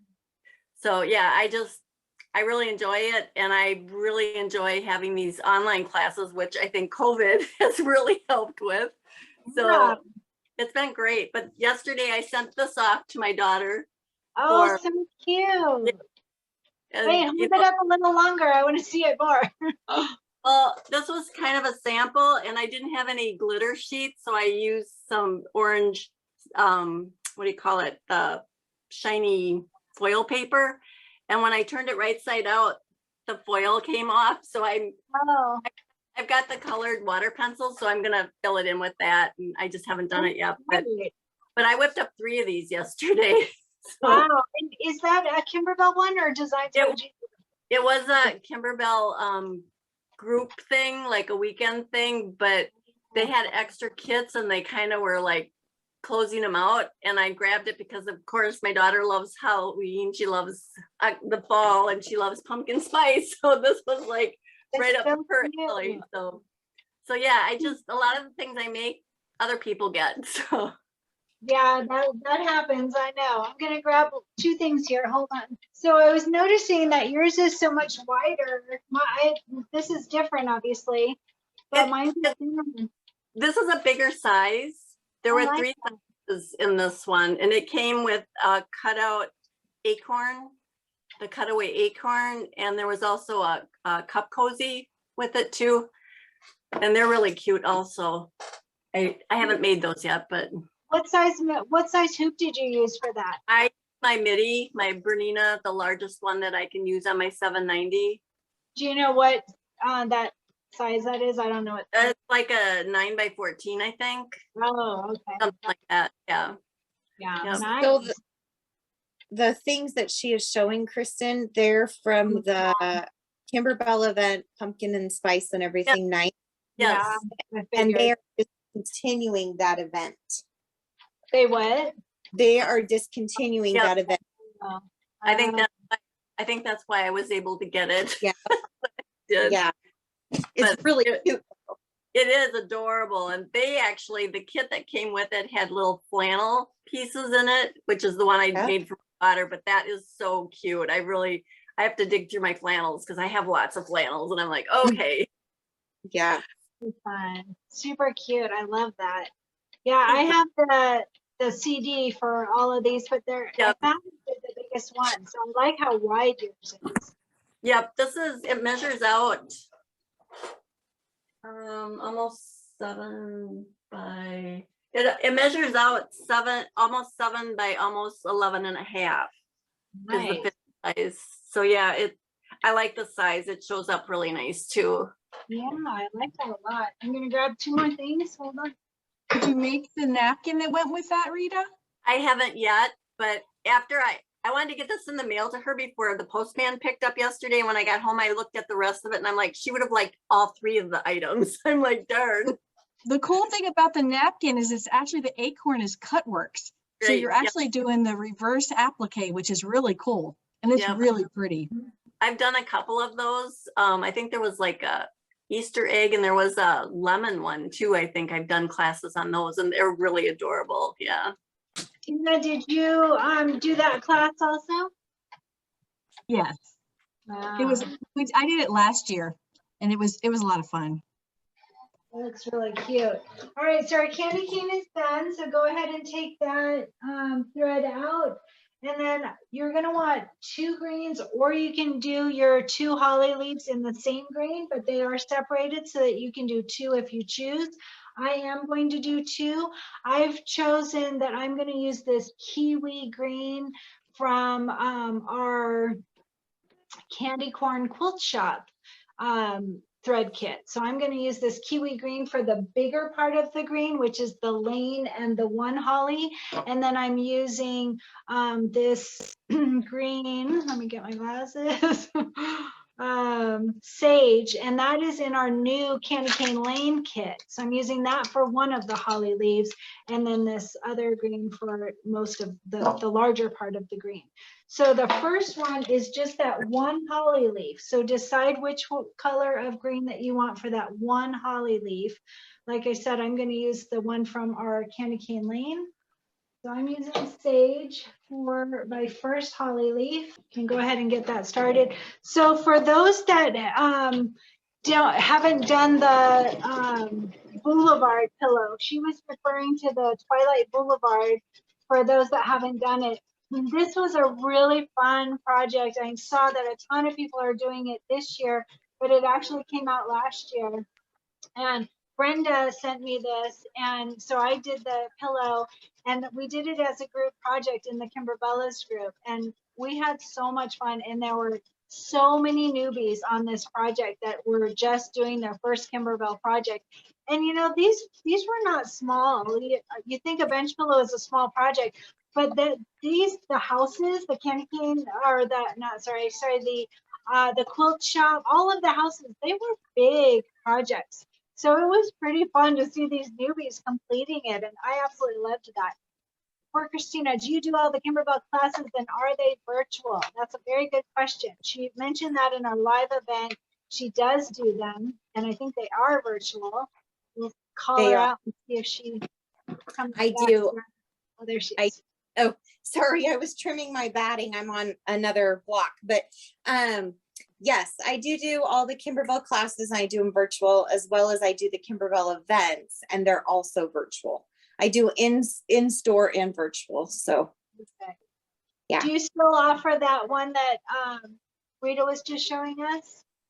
Yes. Matter of fact, I'm getting ready to schedule it again because Kimberbell announced that they're going to discontinue it. So as long as they have kits, I can still schedule it. And my samples are at the shop. Otherwise I could show you the other two that Rita was talking about, but it's really cute. So I'm going to be this week, first part of next week, get another one scheduled so I can let you know about that. Yeah, excellent. So, and the cool thing about if you haven't done a Kimberbell event and you're new to embroidery, I'm sure Tana will also say as well, it's very beginner friendly because you get your kit, it comes in a bag. Everything is fully pre-cut for you. You literally show up to class. You don't have to do any cutting. It's just all cut for you. You get your paper tape, everything you need except for your sewing machine. Yes, just like that. And so, which I have that event too that I still haven't done either. This one's really hard to find. Yes. This one sold out as soon as they released it. Yeah. So, so yeah, everything is all pre-cut for you and the instructions are amazing. You don't have to print them. They are already printed for you. It is a really great thing. I love that. And I've taught a lot of beginner-friendly, a lot of beginners how to use their sewing machines with it. This one is the home. Do you remember what it's called, Christina? It's home. Is it Home Sweet Home? Yeah. No. Yeah, or Welcome Home. Welcome Home. That's it. Welcome Home. So this was a kit that they did for Brother exclusively. Yes. And they ended up having extra kits. And so Kimberbell sold them to their distributors. And I was one of the first to get one. I'm not a distributor, but I got it from my shop, my local shop, and home event.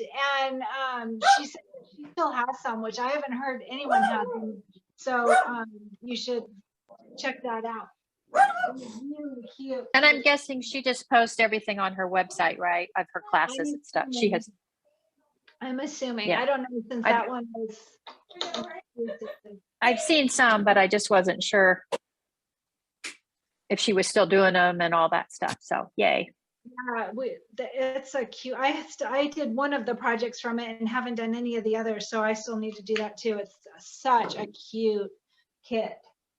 Sorry about that, Kristen. The sprinkler guy came to the door and then my dog was barking, so I'm totally sorry. I had that same issue earlier, don't worry.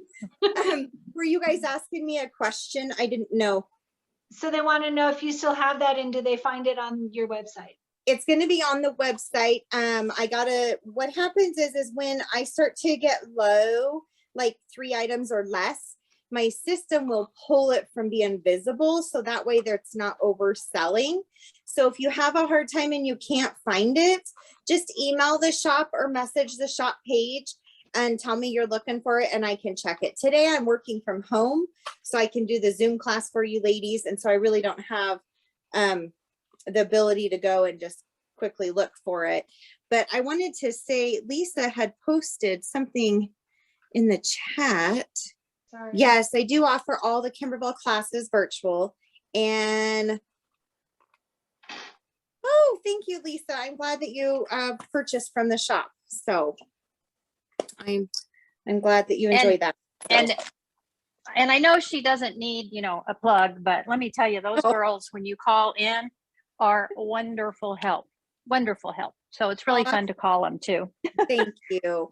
You guys can always call the shop. And I always tell the girls, if you don't know the answer, be honest and tell them that you will find out the answer. And then they usually get a hold of me right away. If I'm not there, they will call me or text me and say, Lisa called about this and I didn't know what to say. And so then I tell them exactly what they need to do and they reach right back out and I have experienced that, and she is 100% on point with that. Yes. So, and it was quick. I mean, we're not talking days, we're talking an hour maybe. Oh, that's good. And like I said, I am the one who does all the samples and everything. So it's not like they know the steps by steps, but if you get stuck or something, you can always call and ask that question, and they can ask me, and I can either reply back via email or I'll call you back with how to do it. And that's that way, you know, I test everything I put in my shop. I just don't buy it and slap it and put it in the shop. I either make it or I test it before I buy one. So Awesome. Kat was asking the name of your shop. oh, my name of my shop is Your Best Friend's Quilt Shop, and I will put it in the chat for you ladies, so that way you have it. And she is our sponsor of Candy Cane Lane. I am. Thank you for letting me do that. Yeah, thank you for doing all that. So there's also, we did that live video on Monday, and that's posted on YouTube and in our Facebook group, and that has that video and the first video that we did back in August to jumpstart the project for Candy Cane Lane. Both of those videos have links to our shop, links directly to the Kimberbell items that we're doing with the sponsorship, and the coupon code. So make sure to check that out. You want that coupon code, which is Cristin Creates, to get 12% off of your order from Your Best Friend's Quilt Shop. And she still has stock, and she is still shipping. So she is still getting orders, just yesterday even, for Candy Cane Lane. And those are shipping out, even though we're starting on Monday, but there's a possibility that we will push it out a day. It will depend on when everyone starts posting that they're getting their orders.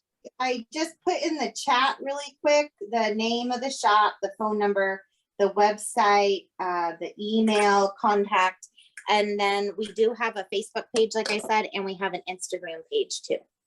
Perfect. So we are done with the first holly leaf, and we're going to start on the next one. So the next holly leaf is tied also to the word lane. So you want a green that will work for lane and that first holly leaf.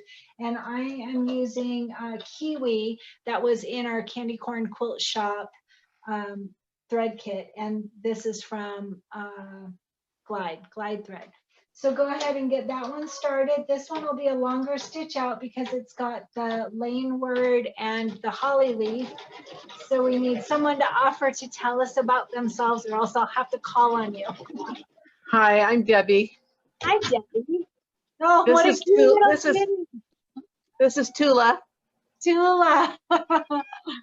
Oh, how She wants to cute. go away. She's like, Anyway. yeah.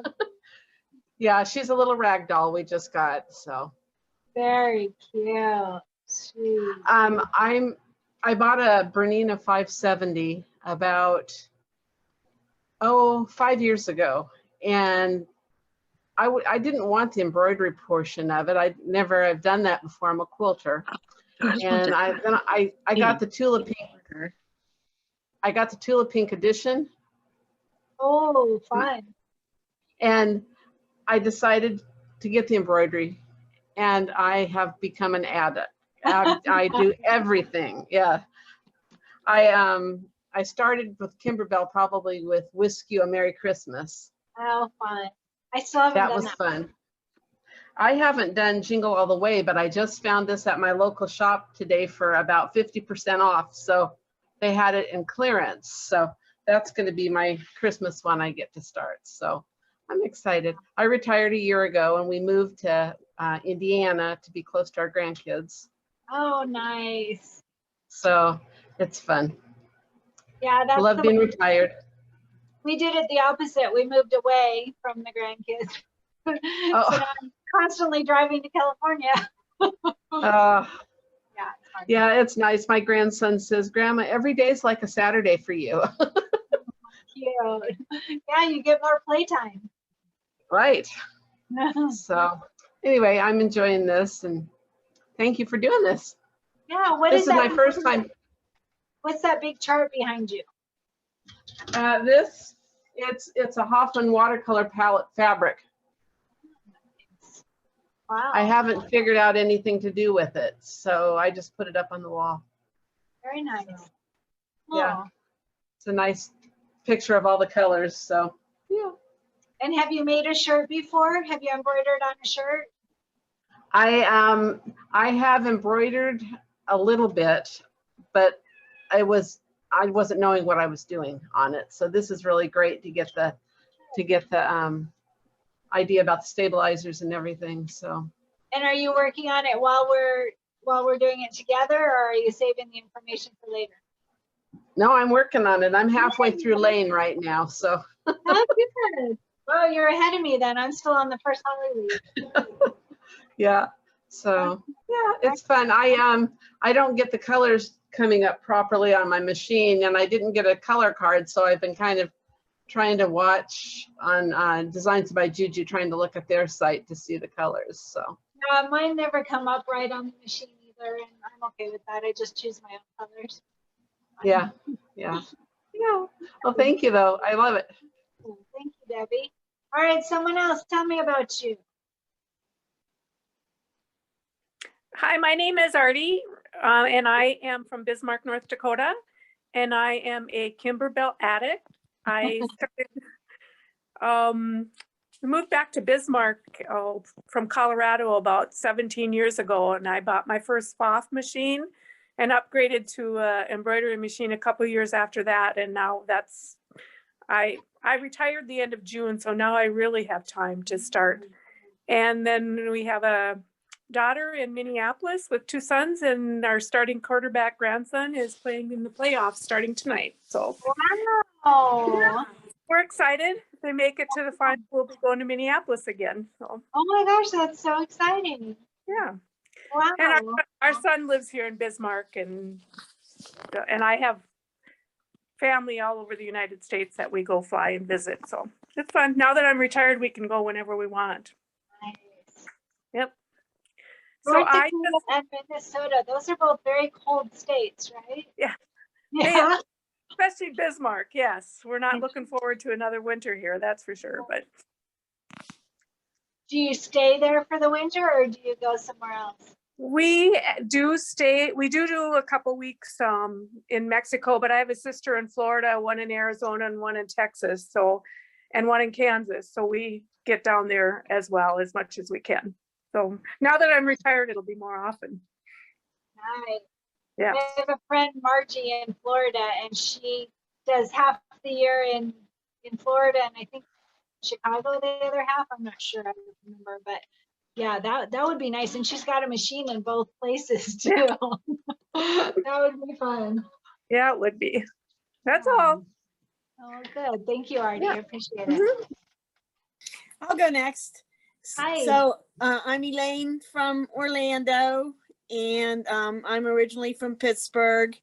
And I too used to go back and forth, and I had a machine in each place. And I said, this is nuts. Why do I want to keep going back to Pittsburgh? So I'm down here permanently, and I love it. So, and I've been embroidering since the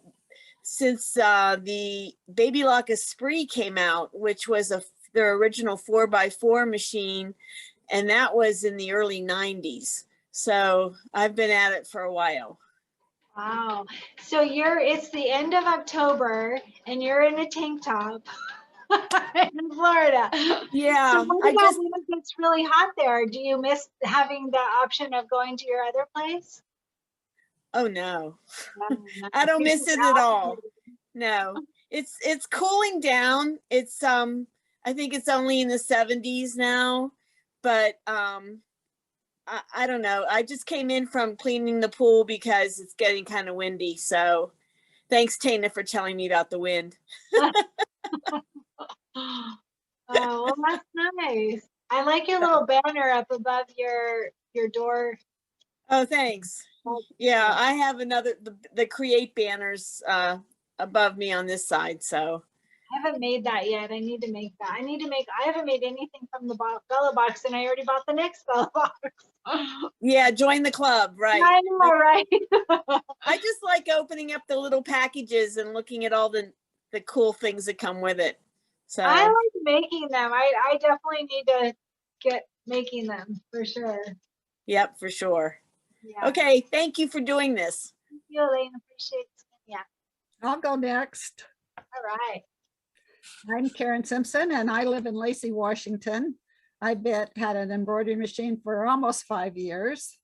I love it. I I love doing Kimberbell. I got hooked on Kimberbell, and even before I had an embroidery machine. I had met both Chris and Kim at a sewing event in Las Vegas.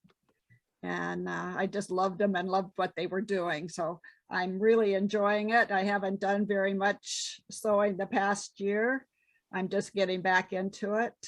We moved from Nevada to Washington, and it was kind of a traumatic move. We're still unpacking. Oh, yeah. Still in a temporary home. So we're looking forward to more space, and I had open heart surgery and our son died. So I'm just getting back into sewing. Yeah. Wow. You've had quite a year. Wow. I'm sorry.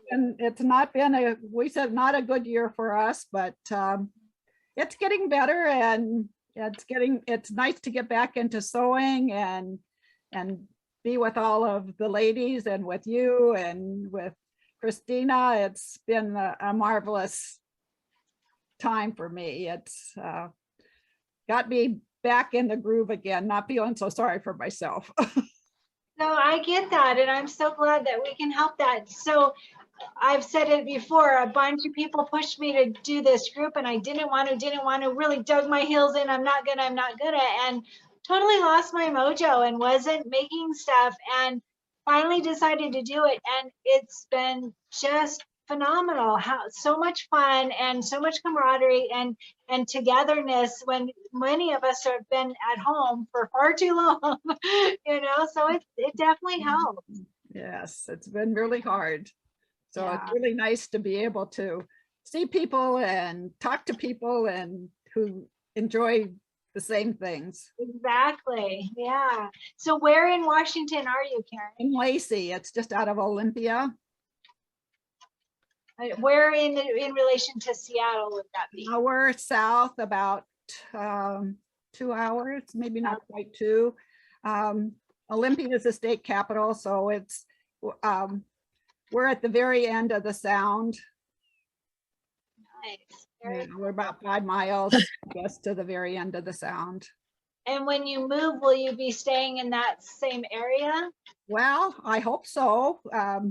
But if that takes too long, we wanted to have at least 1,800 square feet, and we're in 950 square feet, and it's been very difficult. It's been that is hard. Yes, we moved from a 3,000 square foot house to this, and we are not adjusting very well. Oh, yeah, that's an adjustment. That's hard. Then you're like a little too close for comfort with your hubby. Well, and he has to use a walker, so we're all the time bumping into each other and jockeying. So it's been, like I said, it's been a big adjustment. And if we don't get something permanent pretty soon, we're going to look for something else. Oh, well, somebody commented and said that her sister-in-law is in Lacey. I think I read that right. I think it was Debbie maybe, but it went away too quick. Yeah. And they're not too far from me. Oh, really? Oh, yeah, because you're up there. Mm-hmm. That is so weird to me that you're in Idaho and yet close to. I know. No, I still can't wrap my brain around that. Because I am just 3 hours, about 3.5 from Spokane, Washington. Yeah, it's not. My sister-in-law was raised in your town. Oh, really? Yeah. We're Idaho. We're Idaho girls. There you go. Us girls stick together. Yep. So I was raised in Idaho Falls. Oh, nice. Yep. So, and my husband went to school at the University of Idaho in Moscow. So know that area quite well. Yeah. Christina, how far are you from Idaho Falls, Christina? Idaho Falls. That's way down southeastern. It's way down southeastern, like 8 hours, I want to say, probably. I thought it was north. No. Is it south of me too then? Yeah. Oh, I haven't. South and close. Get out. It's close to the Utah border. Yeah. Oh.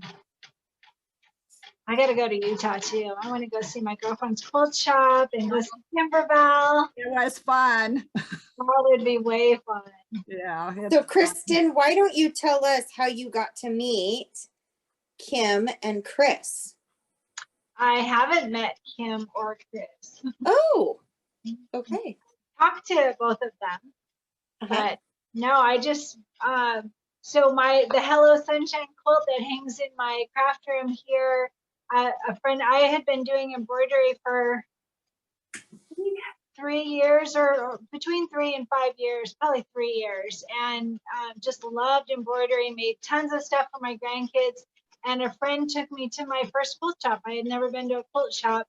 And you walk in the door and there's all these quilts on the wall. And I'm like, oh, I mean, I was just so naive and so sheltered. I had no idea. I had no idea at all about quilting. And I have such an obsessive personality that I kind of try to keep my world small, because when I get into obsession, it overtakes my world and I just don't have time for more, you know?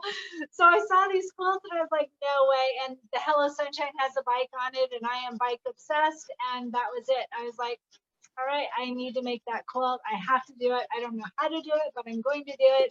And I bought a little $100 machine off Amazon and I made that quilt. And that was my first Kimberbell project, and I found Kimberbella's, and so I started just posting, this is what I'm working on, and everybody started following along, and we did several great projects in the Kimberbella's group and had so much fun. And so I've been in contact with Kim several times, and Chris just messaged me a few weeks ago for the first time. So other than that, I haven't met them. I haven't been to Utah. I actually went to Utah for a cookie convention. I know, isn't that funny? But in my previous life, I ran a cookie business that turned into a cookie cutter business, and I was working 16-hour days running all these 3D printers and selling cookie cutters all over the world. And I went to a cookie convention where I was part of a book that was sold, and everybody had me signing the book, and it was just super, super, super overwhelming for me. And that was my one introduction to Utah, but I hope to go back in a much smaller sense.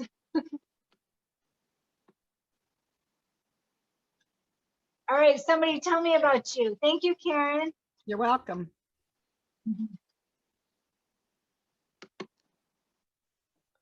I can go next. This is Katie again. Sandra, Okay. hi. Hi. I don't know if somebody else was going to talk. I heard you too, but you won because you're on video. Okay. I'm from a little town in it's called Pontypool in Ontario, Canada. Oh, wow. Just a really little town. I bought my embroidery machine probably 5 years ago, believe it or not, to make labels for my quilts. Oh, wow. And it sat here and I was so intimidated by it that it was like, even to make a label, I was like, oh, like stressed out about it. And then my friend started saying, well, let's do this and let's do that. And I made this t-shirt last year. It's an ostrich. I wear it all. I love that. Yeah, it's kind of worn out and kind of, So but anyway. I made that ostrich also. It's an embroidery library design for those that are going to ask. And I made it. And as soon as I saw your shirt, I was like, oh my gosh. So that design, it's really silly, but that design means so much to me, because one of my best friends that I ride these super long rides with, we did a 400-mile ride from Seattle to Portland, Portland to Seattle. And we went and we saw these ostriches on one of our first rides. And so when I saw that design, I was like, oh my God, I have to make that for him. So I made a little kitchen towel with that design and sent it to him. I love that. Yeah, I like it. Nobody really, and when I've made it, I have one, I'll just grab it. You were talking about people, you know, when they do a t-shirt, the sleeve goes underneath. Well, when I made this one, I don't know, I'll try to get close. My t-shirt got stuck under the arm and it jammed the design. Oh. So then it shifted and I had it almost done. so it sits here, like, I guess I could wear it out in the garden, but anyways, so that's my reminder to make sure everything is tucked in. So I liked your idea with the tape. So I will use that from now on. So But I do, since Sandra said that, everybody check your machine and just make sure nothing has been pulled under, because it happens when you're not looking. oh, yes. Well, I was watching it and I was thinking, why is it going off like that? And it was all jammed under the arm. So then the whole pattern got. That shirt, nobody would know. The ostrich has all these little parts over it. Nobody's gonna know unless you find it out.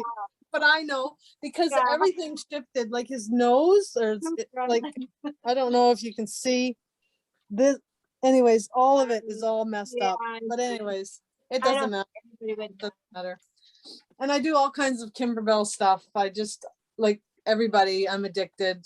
I spend way too much money, and we are your tribe. We're all the same. yes, yes. I sneak in the house with my bags. My husband could care less what I do, but it's my own guilt. I'm like, okay, I'm gonna go right to my sewing room. But it's all good. I get that, definitely. So I'm glad that I saw this and I jumped on. It's fun. I like doing this stuff. So thank you for doing this. And you're up in Canada, right? Yep. Yeah. Yeah. I have a friend from Canada. She's in San Jose now, but her family is in Canada still. And she sends stuff there a lot, which is expensive to send stuff. Yeah, yeah. Like I like ordering everything, and then I get the duty and the you know, and switch the dollar over. It's like, okay, I just go to my local quilt shop there at Kimberbell. Perfect. So then I do stuff with them. Next week we're doing the Winter Wonderland event. Oh, fun. Saturday. So yeah, I enjoy it. That's good. You're lucky that you found a shop that you can go to. And they're only like 10 minutes away. So that's even better. So that was one thing about California. I was in California for 40 years, and I've only been doing embroidery for, 6-7 years, but there weren't any shops that did Kimberbell. That one had the Hello Sunshine, and that was it. And oh, wow. There was really nothing. I think there's more now, hopefully, but that's one thing about Idaho. I get here and I've met all these embroidery friends, and there's shops that have Kimberbell items, and that's nice. It's hard when you don't have a local shop.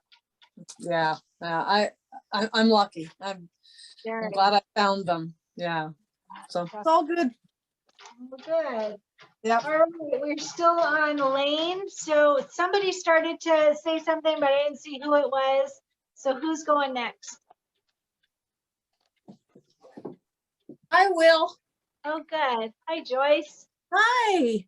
So I bought an embroidery machine probably 10 years ago, and I put it away. I started working and I didn't know how to work it anymore. And about 3 years ago, I went to our local quilt shop, Hip Stitch, and Ellen and Cindy got me started. And of course, I'm addicted. And so I've been doing it for about 3 years, and then I'm a nurse, but I quit my job in September and I'm done. I turned 60. I figured life is short. I'm going to enjoy it. Exactly. So yeah. So anyway, and I finished my shirt. This is a Kimberbell design, and it turned out cute. You see it? Oh, very cute. It's one from the Bella box last year. Wow, and it was scratchy, but I put another layer of that Dreamweaver Floriani, and hopefully it'll be okay. But yeah, so thank you. And thank you, Christina, for offering your Zoom. Yeah, I appreciate it. And it's great. It's great to see all you ladies. She was sending me a message last night going, can we do it tomorrow? I said, nope, we're doing the class tomorrow at 10. You got to get me on this thing. Yeah. She did great at making it work for us. Yeah, thank you, Christina. That was really great. So anyway, that's me. And I'm in Albuquerque, New Mexico is where I'm from. And that's where Hip Stitch is, in Albuquerque. So anyway, okay, I'm going to get off. So Ginger says she's still working to support her hobby, but I didn't see, it went too quick. Ginger, are you, I think said she was at work. Yeah, she's at work, so she can't So somebody else join in and tell me something about you while we're working on the word lane. Well, I'll try. Can you hear me? I can, Karen. Okay, I'm from Aberdeen, South Dakota, and Oh. I moved here like 11 years ago from Southern California, where I'd lived for, like 55 years. And I moved up here for a job thinking, okay, in 5 years, I'll go back. And I ended up staying and meeting a wonderful guy, but I did go back for about 4 years. And when my last kid left Southern California, that's when I came back up here. And we get very cold in the winter. We get down to like the -50 for a few days. Oh my God. And from Southern California, that was a hard adjustment. Wow. I worked until the end of 2016. So I worked about 44 years of my life. And this is something I always dreamed of. I wanted to get back into my sewing and enjoy. And I fell in love with the Kimberbell stuff, but it was very difficult to find in a small town. And so when I first did my first project, I said, oh, I love this. And then I tried gathering as much as I could by shopping online, because that's when COVID hit then. And so I haven't done a lot of sewing or embroidering yet. I've just been gathering stuff. So I think I have most of what I need to do almost any of the projects now, which I'm looking forward to and excited about. And I've watched your videos and I'm going, okay, I can always go back and go slow it down to my speed. And so I'm excited and anxious to get going with some of this now that I'm retired. I just had my second grandchild. I had my first grandkid at 65, and now I've got my second one here at 68, and it's a little girl. So I'm thinking, oh, this is going to be fun. Congratulations. Thank so you. Are you able to turn your video on for us, or are you not able? Oh, I didn't want to. Oh. I didn't do my hair. I looked at all of you guys and, oh, you're all done, so I'm fine. Okay, you don't have to. And Karen, what is your last name? McNeil. Oh, you are Karen McNeil. That's what I thought, but it only says Karen on here, and I can't see you. So Yeah. And I love the idea of how you're doing this with sponsors. I think this is fabulous. We know we can get it. We, can talk as a group. I saw my packages arriving on Monday. She was great about sending us the notifications. There was one thing I saw on there, though I wasn't sure if I got my CD coming or not. And but there was something else on there that I didn't know what it was. So I'm going, maybe that's the CD. I put it in the message in the chat over there. So maybe later she can take a look at that. I hope so. If not, you should message her or give the shop a call, because you definitely will need that CD. It should say like ME. Yes, it did say that. It said me. That should be it then. Okay, super. So I should have everything I need. If it says Candy Cane Lane and then the ME is in capitalization, that is your design CD. Perfect. I got everything then. Thank you so much. Oh, you're welcome. That's good. Yeah, and I was happy to hear that you do online classes too, the virtuals. That's wonderful. Yes. Yeah. Yeah, that would be excellent. Well, it sounds like you're all set. You've got your supplies coming and the grandkids to make fun things for. Are the grandkids close to you, Karen? No, my son lives down in Kansas City now, and he's the one with the 2 kids. He just had a kid last week, the second one. So that's why I'm anxious to make cute little things for that granddaughter. And then my daughter moved shortly after I moved back here to Aberdeen, she moved out and moved on to Washington, D.C. Oh. So places to go visit.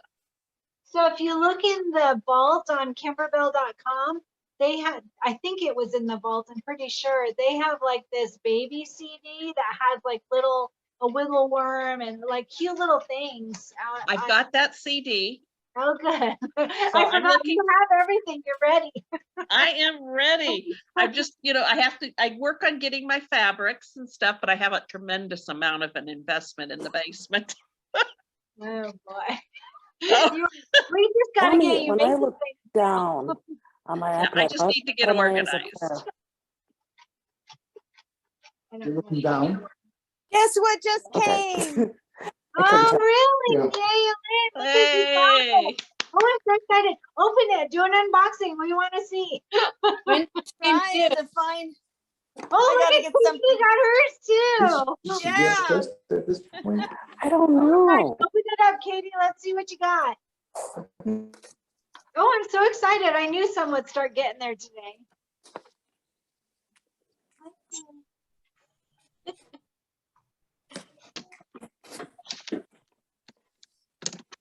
Oh, fun. Oh my gosh, that's exciting. Impressive too, because Elaine lives in Florida, so Oh, you did that's a job, Christina, getting those out. yeah. Oh, thank you. So here is the crazy thing that I'm going to tell you. So I am like fascinated with the post office because A, we have a love-hate relationship. But B, No, we all. when I go to print the labels, and so if you geographically just look at the United States, right? Idaho is up in northern. I mean, we're one state in from the coast. So you would think to travel clear to Florida would be like a 3-day time frame, whatever.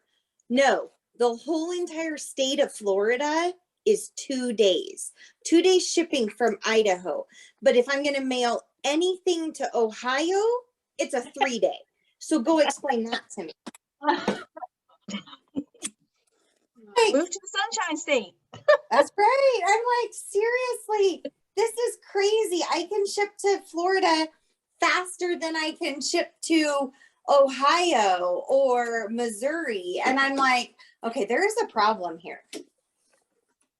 You must have a Sometimes great it's job faster packaging to because it's ship. taken a long time. Right?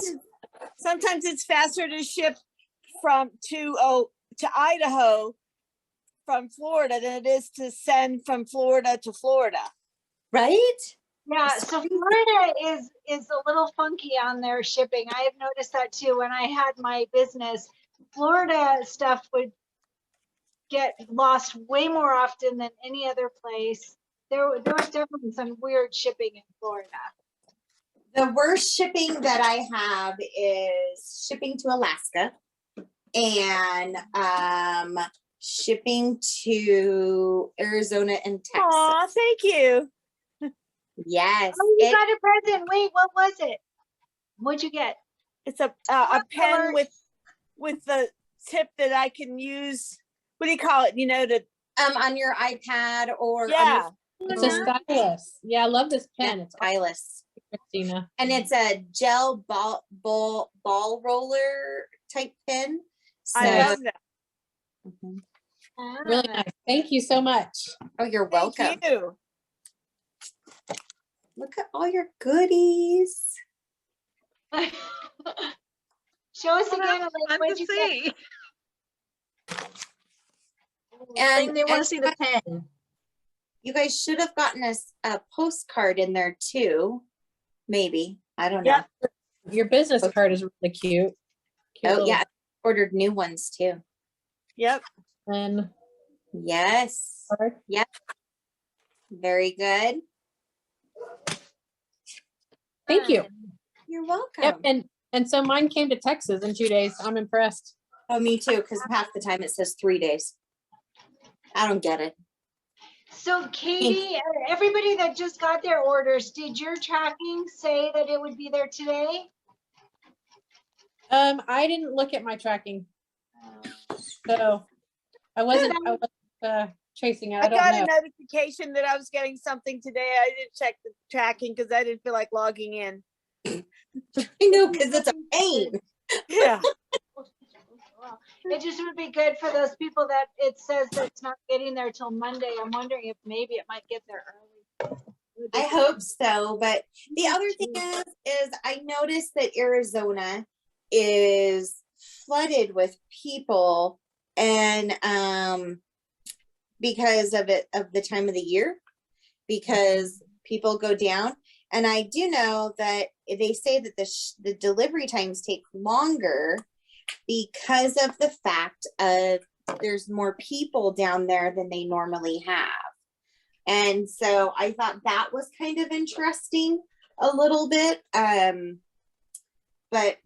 who knows? All right, so we finished Lane. And now we are on the last color. So I am using Wildflower. It's the red in our new Candy Cane Lane thread kit. And that's what I've chosen for my red for the candy cane word and the candy cane itself. So go ahead and get your last color started. We're almost done with our shirt, and then we'll go through the next process of removing the stabilizer and finishing off our shirt. Tina got her shipment also. What? Who? Say that again? I said my present came too. Tina got hers too. Wow. My kit, but this came from Christina. I actually have never used the glide thread. So I bought the thread kit from her because I wanted to support. So, nice. And I got some cool fabric too that I've been looking for, Kimberbell fabric, and I'm so excited to open it. Oh, so as soon as I get it open, I will show you.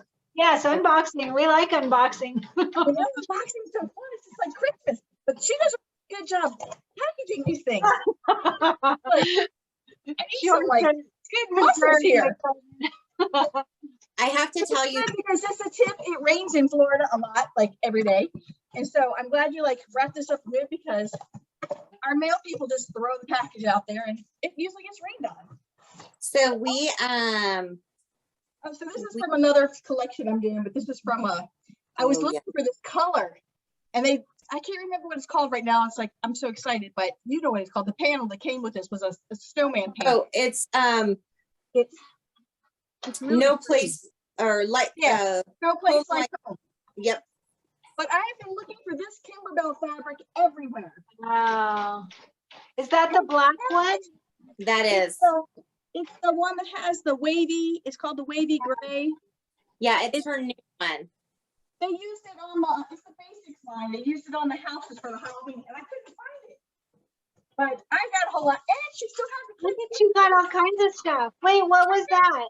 This is the child's aprons that they discontinued. She still had them, so I snagged two. Yes. But this, look at this, how nice this is. Oh yeah. So I got my thread kit. They're Oh, good I'm so colors, glad. too. Yeah, that's fun. Christina's like, yeah, I've so seen a billion of them. I'm glad you got it, and we do really tape well. And so to put this in perspective, when I posted that photo, there was 112 packages that the mail lady had picked up. And when she walked in, she says, "Am I supposed to take these?" I'm like, yeah, they're not just sitting there for giggles. And so she takes them. And so Kenny and I went to 2 rolls of tape, and we buy the giant rolls at Costco that come in the 8-pack, and they're made by Scotch 3M. And when you get employed at my shop, one of the first things I do is your very first day you are trained, and it's an hour and a half long, on how to package a package. And because I don't want anything to fall out, I don't want the box to get damaged. I don't want anything. And so we extensively go over how to do all that. Well, thank you. It's a great job. Thank you. So we go through a lot of tape. Did you get something else in yours too, Tanya? I did. I got my pen. Okay, what else? So thank you for, I didn't even order the kit, but I got a pen. So thank you. What else did you get in there? It has some fabric.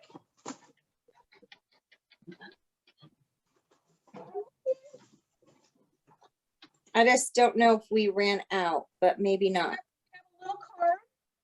Okay, you got my card. Got the little card. And I got this, the little Okay. postcard. And my fabric. Okay. Did you get a black pin? Did you get a black pin? Did you get a black pin or a pink pin? I have the pink pin. Oh shoot. Okay. So thank Because you. I'm gonna say the black ones were misprinted, and so they all got sent back. So I got these pretty rose gold pink ones. These are beautiful. Thank you. I will use it with pride. Yes. I'm glad you enjoyed your package. I'm glad you got it. Yeah, how fun that people are getting it during our video. I am excited. Did anybody else get their videos that haven't, or their package that hasn't opened it yet? Everyone's like, I gotta go to the mailbox. I gotta go to the post office. No, but I just finished Yeah. You finished what? my shirt. Oh wow. Where did you finish? Mine's done too. Why is mine going so slow? You guys are gonna have to wait for me.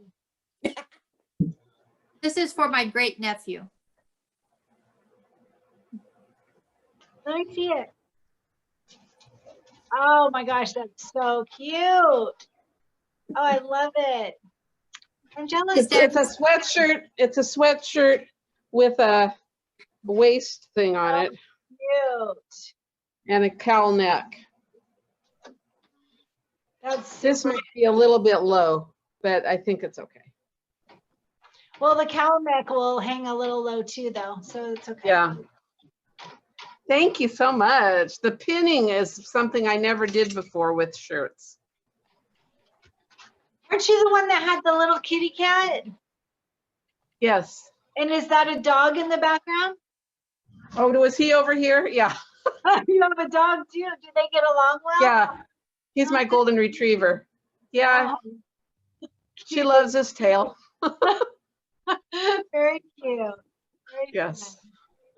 Thank you. So Katie, tell us about you. Are you there still? Did you go to unbox your goodies, Katie? I did. I unboxed it all. Oh, good. Are you excited? I got the fabric kit, the embellishment kit. I'm very excited. Can't wait. Hey, very fun. And I got the fun rose gold pen with the awesome stuff. Yeah. I will say really quick before Katie talks again. Thank you very much, Chris. Oh, you're welcome. If you don't think that you got your CD, I stuck all the CDs inside the fabric box just for added protection because I didn't want any of the CDs to arrive broken or anything. So if somebody opens it and first thinks, oh, I didn't get my CD, Kenny and I tucked them all inside the fabric boxes for added protection. There. Yeah. Yeah. That's perfect. You're welcome. Good. All right, well, someone else tell me about yourself because I still am stitching even though there's some that are done.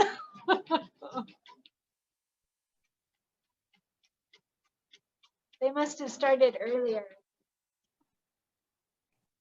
Christina, you should put your affiliate link in the chat for people because that's something that's really nice to have if people are buying and maybe they don't have a quilt shop that they're using. So maybe someone didn't order from you and you should put that in there so that you can get credit. Do you want to type it in for me, hon? I will be happy to. I just didn't want I want to make sure. Okay. No, it's okay. The reason why is because I don't have it memorized yet. I would love it if Kimberbell would let us do like our initials of our shop or something. Oh no, they have this whole thing of letters and numbers and symbols, and I didn't bring one home with me. Well, that sounds really bad. From a customer perspective, it's hard too because you click on that link and then it just goes to Kimberbell and you don't know if it did anything. Exactly. And I have talked to Ryan and I've emailed with Kim and I said, we have to change something. I said, because my customers are calling me and saying, I've used your link, but now I'm at Kimberbell. I don't know if it works. And I'm like, nope, it registers. Once you click it, it registers that you're shopping with that person while you're on the site. I said, but it would be nice if they would put something up that says, you know, thank you for shopping Kimberbell and Your Best Friend's Quilt Shop or something. And I also said, I would love it if when you guys shop on it, I got told, like I get told, hey, somebody has shopped, but I don't know who shopped. I don't get to see their name or anything. I just see that a purchase was made. And so I'm like, I would love to send that person a thank you email saying, hey, thank you for using my link and shopping with me. And so I'm hoping that that goes somewhere, but I can't guarantee that it will. Thank you, So, Tana. Thank you, Tana. I appreciate that. You're welcome. Yeah, I agree. That would make it easier because I got very confused. Like, did I put it in? Because you can't Right. tell. Yeah. Yeah. Because once you put it in there and you see it, you hit enter and then it just goes straight to Kimberbell. And so people get confused. And I totally get that. Yeah. Well, Well, and and just, then sorry, it go just ahead. some people, just in case someone doesn't realize, it doesn't cost anyone, it doesn't cost us as a customer anything else. Christina just will get credit for our purchase. I do. Yep. And I appreciate that so much, Tana. And there's a link in both of the candy cane videos, and there will be on all the consecutive videos that are coming. But there's a link for buying each of the quilting designs. There's a link for the Your Best Friend's Quilt Shop, and it goes directly to the Kimberbell items that we are working with on Candy Cane Lane. So yeah, all of that information is also in the video description of both of the candy cane videos. And so I went ahead and had those postcards made up, figured that would be the easiest to even hand people in the store instead of them trying to remember it or so. Yeah. Yeah, good idea. So good marketing. I'm on my 4th block. Don't say that. I haven't even I'm not on my 4th block. You got yours earlier. That's not fair. Well, I'm gonna wait. But I am gonna teach in-store class in a couple weeks, and next week I'll be gone. My private group has asked me to sponsor a quilt retreat for them. So I won't get to be in the shop the second half of the week. And so I'm like, okay, I got to get this done before I leave and stuff. So, yep. Yeah, we understand, but we're jealous. Yeah, but you got a cool pin for gosh sakes. No, I'm kidding. Yeah, and we're going to do it as a group. It's going to be and you're going to do it as a group. So I'll get to comment and say, OMG, are those beautiful? It'll be fun. I'm looking forward to it. Yes. Have you guys seen this? It's from the autumn collection of machine embroidery by number. You can get them now on the vault on the Kimberbell website in the vault. And by the way, if you buy any of the vault items and put in Christina's link, she gets credit for those as well. Yeah, I didn't know that until recently, but these are my favorite projects. These machine embroidery by number, they're my favorite. I think they're so fun. I love these. So I need to make the little turkey. Look at the turkey. Isn't that so cute? I want to. I will tell you. I will find the link and I will try to get it posted. I'm on my iPad, but if you go to my website, my actual website, yourbestfriends.com shop, yourbestfriendsquiltshop.com, there is a sales section, and I have a Kimberbell section, and I have Kimberbell at 30% off. And I have some of her older stuff that she's discontinued, such as the, I think the spring one or the summer sew by number is in there. And I know I have like the cards, you know, the greeting cards. I was trying to think of that word, greeting cards, and I know like I have like her Rick Rack, and it's just really hard because I try to carry, I mean, I do carry everything she has, but it's really hard for me to carry when she discontinues something versus not, you know, going away. So I have them in there at 30 or 35% off. Yeah, I know the summertime one is there. I'm not so sure about the spring one anymore. So I want to say that if you're interested in doing these machine embroidery by number and Christina has it, That's a less expensive way to get it than the vault, because the vault now sells them individually. And I think it was like $6 per design, if I Yeah. recall. I could be wrong. But so it would be less expensive to buy the whole CD if it's still available. I know they're harder to find, but these are my favorite projects. And there's a Christmas one too. I love these. Look at that little snowman. I haven't made that yet. Oh my gosh, so cute. So lots of fun projects still to do. You guys did so good at participating. Tina, did we hear from you other than the very beginning? I think we just heard a little bit, but not really about you. Okay. Well, I only started embroidering about less than 5 years ago, and my mother became ill and I was taking care of her. So my husband and I own our own business, but I was not able to travel. We travel a lot to California and Michigan and Las Vegas, and I wasn't able to do that. So I stayed home and took care of I took my mom to doctor's appointment and helped take care of her. And so I'm saddened because my mom she passed away in 2019 before I actually was able to show her stuff that I actually could do. But I went crazy with it, and I love embroidering. I'm starting to sew a lot. I take a lot of classes with my girlfriend's quilt shop to learn how to sew, and I've learned how to sew, and so I do a lot of things like that. And you were talking about, they're my favorite too, the machine by number. So here's the snowman. I haven't made that one yet. It's so fun. And then I also did the pumpkin. And I did the turkey. Oh, you made the turkey. I want to make the turkey. These are great for like putting on they're great. These are different sizes. I do them for demos when I do I show people. And then there's also the witch's hat. I love the witch's hat. And then I did the whole spring collection too. And there's a bobbin. Oh, I have that one. And then there's the egg. So these are so fun and they're so addicting.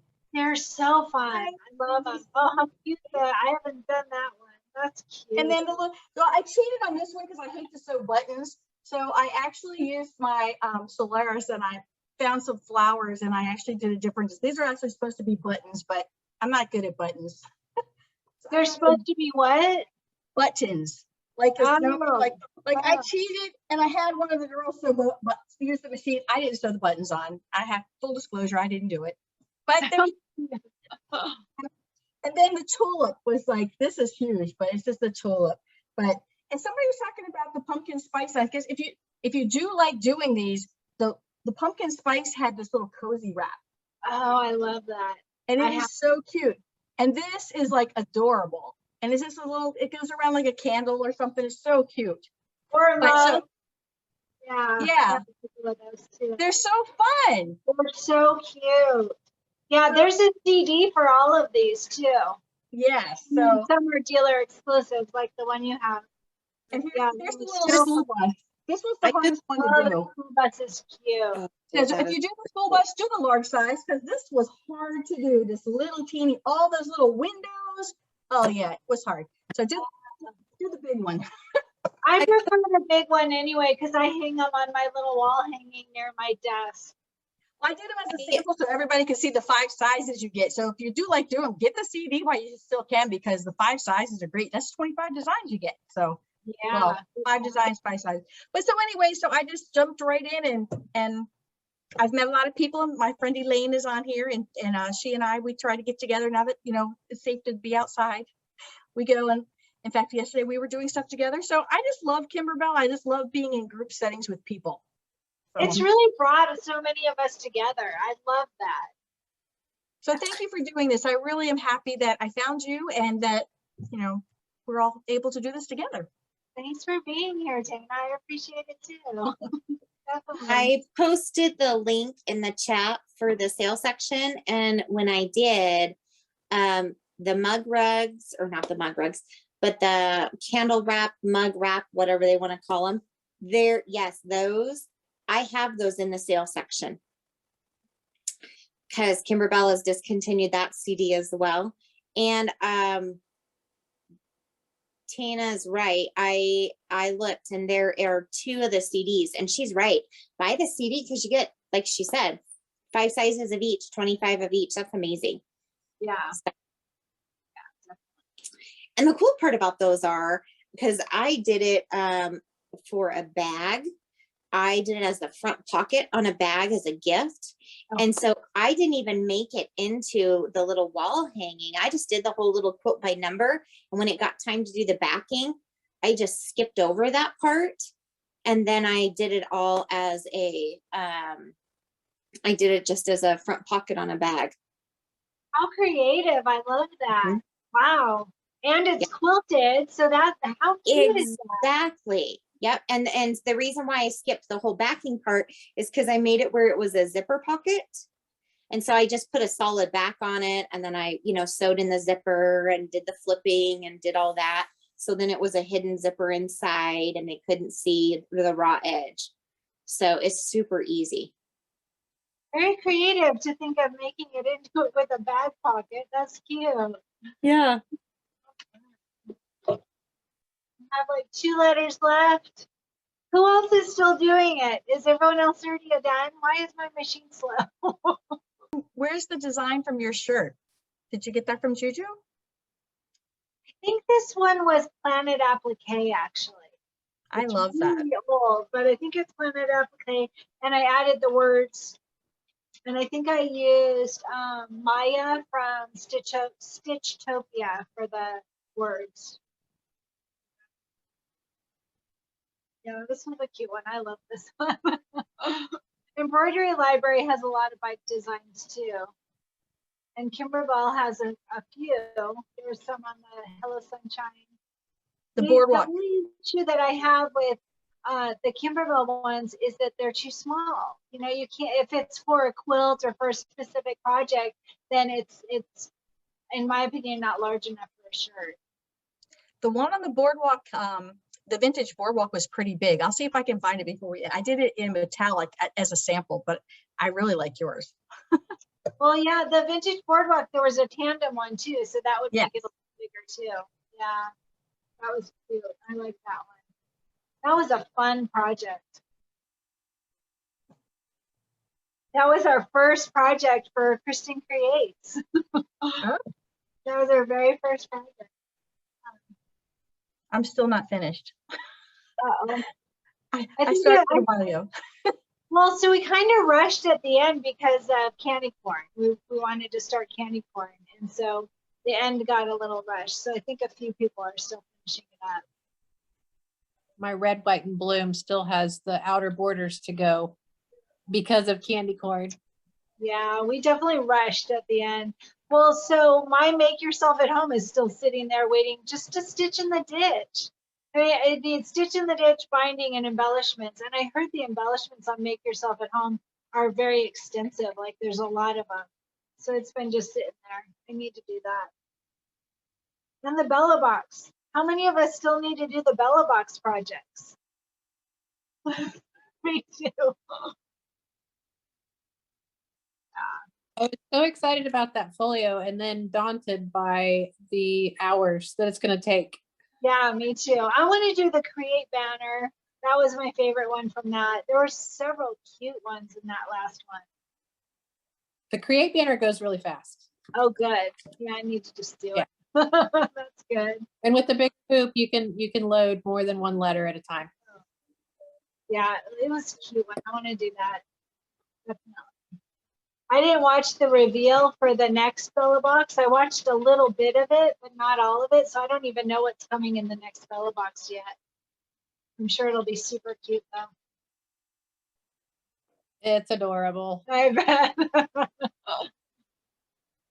Those with magnetic hoops are the mighty hoops. Seems extra. So those that have a magnetic hoop, they're asking if they have the mighty one. I don't know anything about that.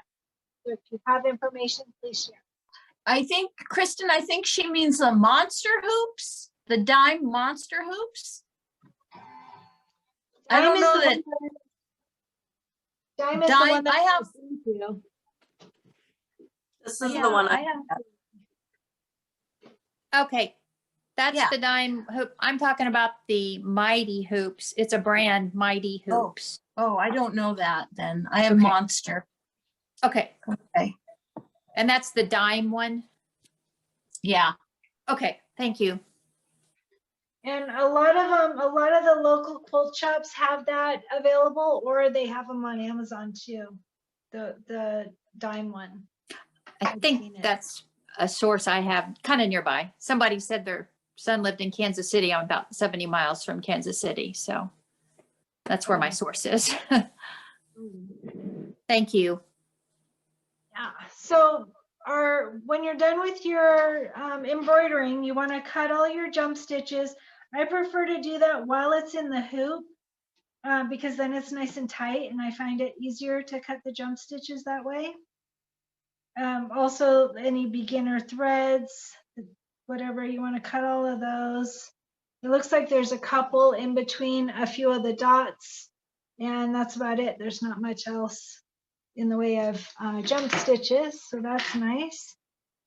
And then you want to start by taking out your little bundle of arms and hood and whatever. Start by undoing that. All right, and then take off all of your blue tape. And another nice thing about this blue tape is that you can reuse it. So you could take off the little bits that have the tearaway on it, take off that part, and the rest can be reused. Up to you. So take off all of your blue tape, and then we'll take off all of the pins.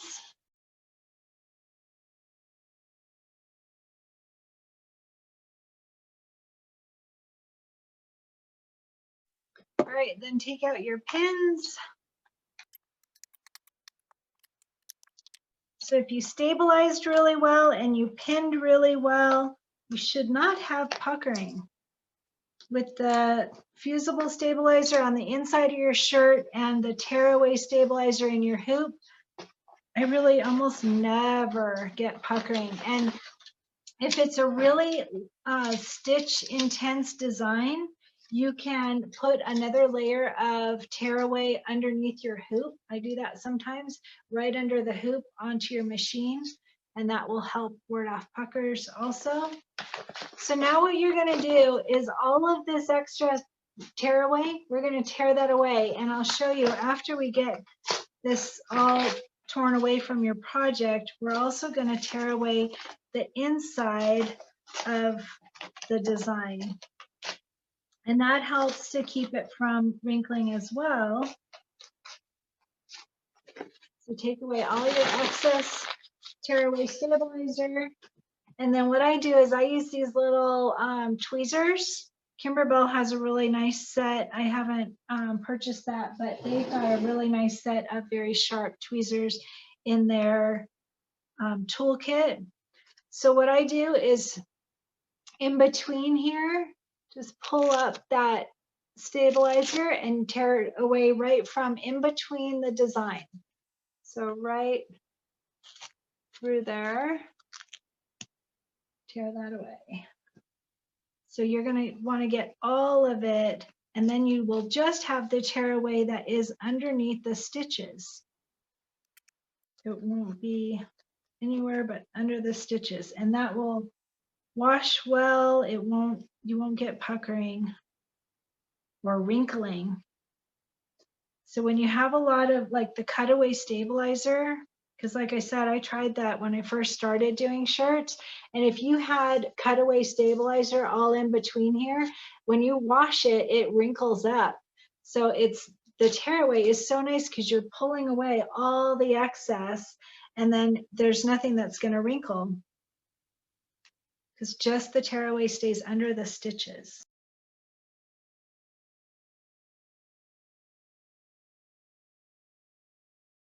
I get every last bit of it in between the letters, around those little dots.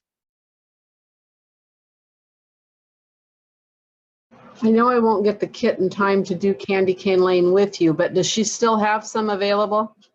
She still has them available, and she's still shipping quickly. And so you'll get it before we finish. You won't get it before we start on Monday, but you'll get it in time to catch up easily. What is the discount code that I have to put in? Cristin Creates. Okay, maybe I'm spelling it wrong because it's not working. Yeah, so some people did spell it wrong. I think also if you don't have the space between, that was an issue, but it's Oh, okay.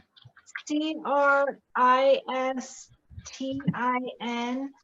Creates, Creates.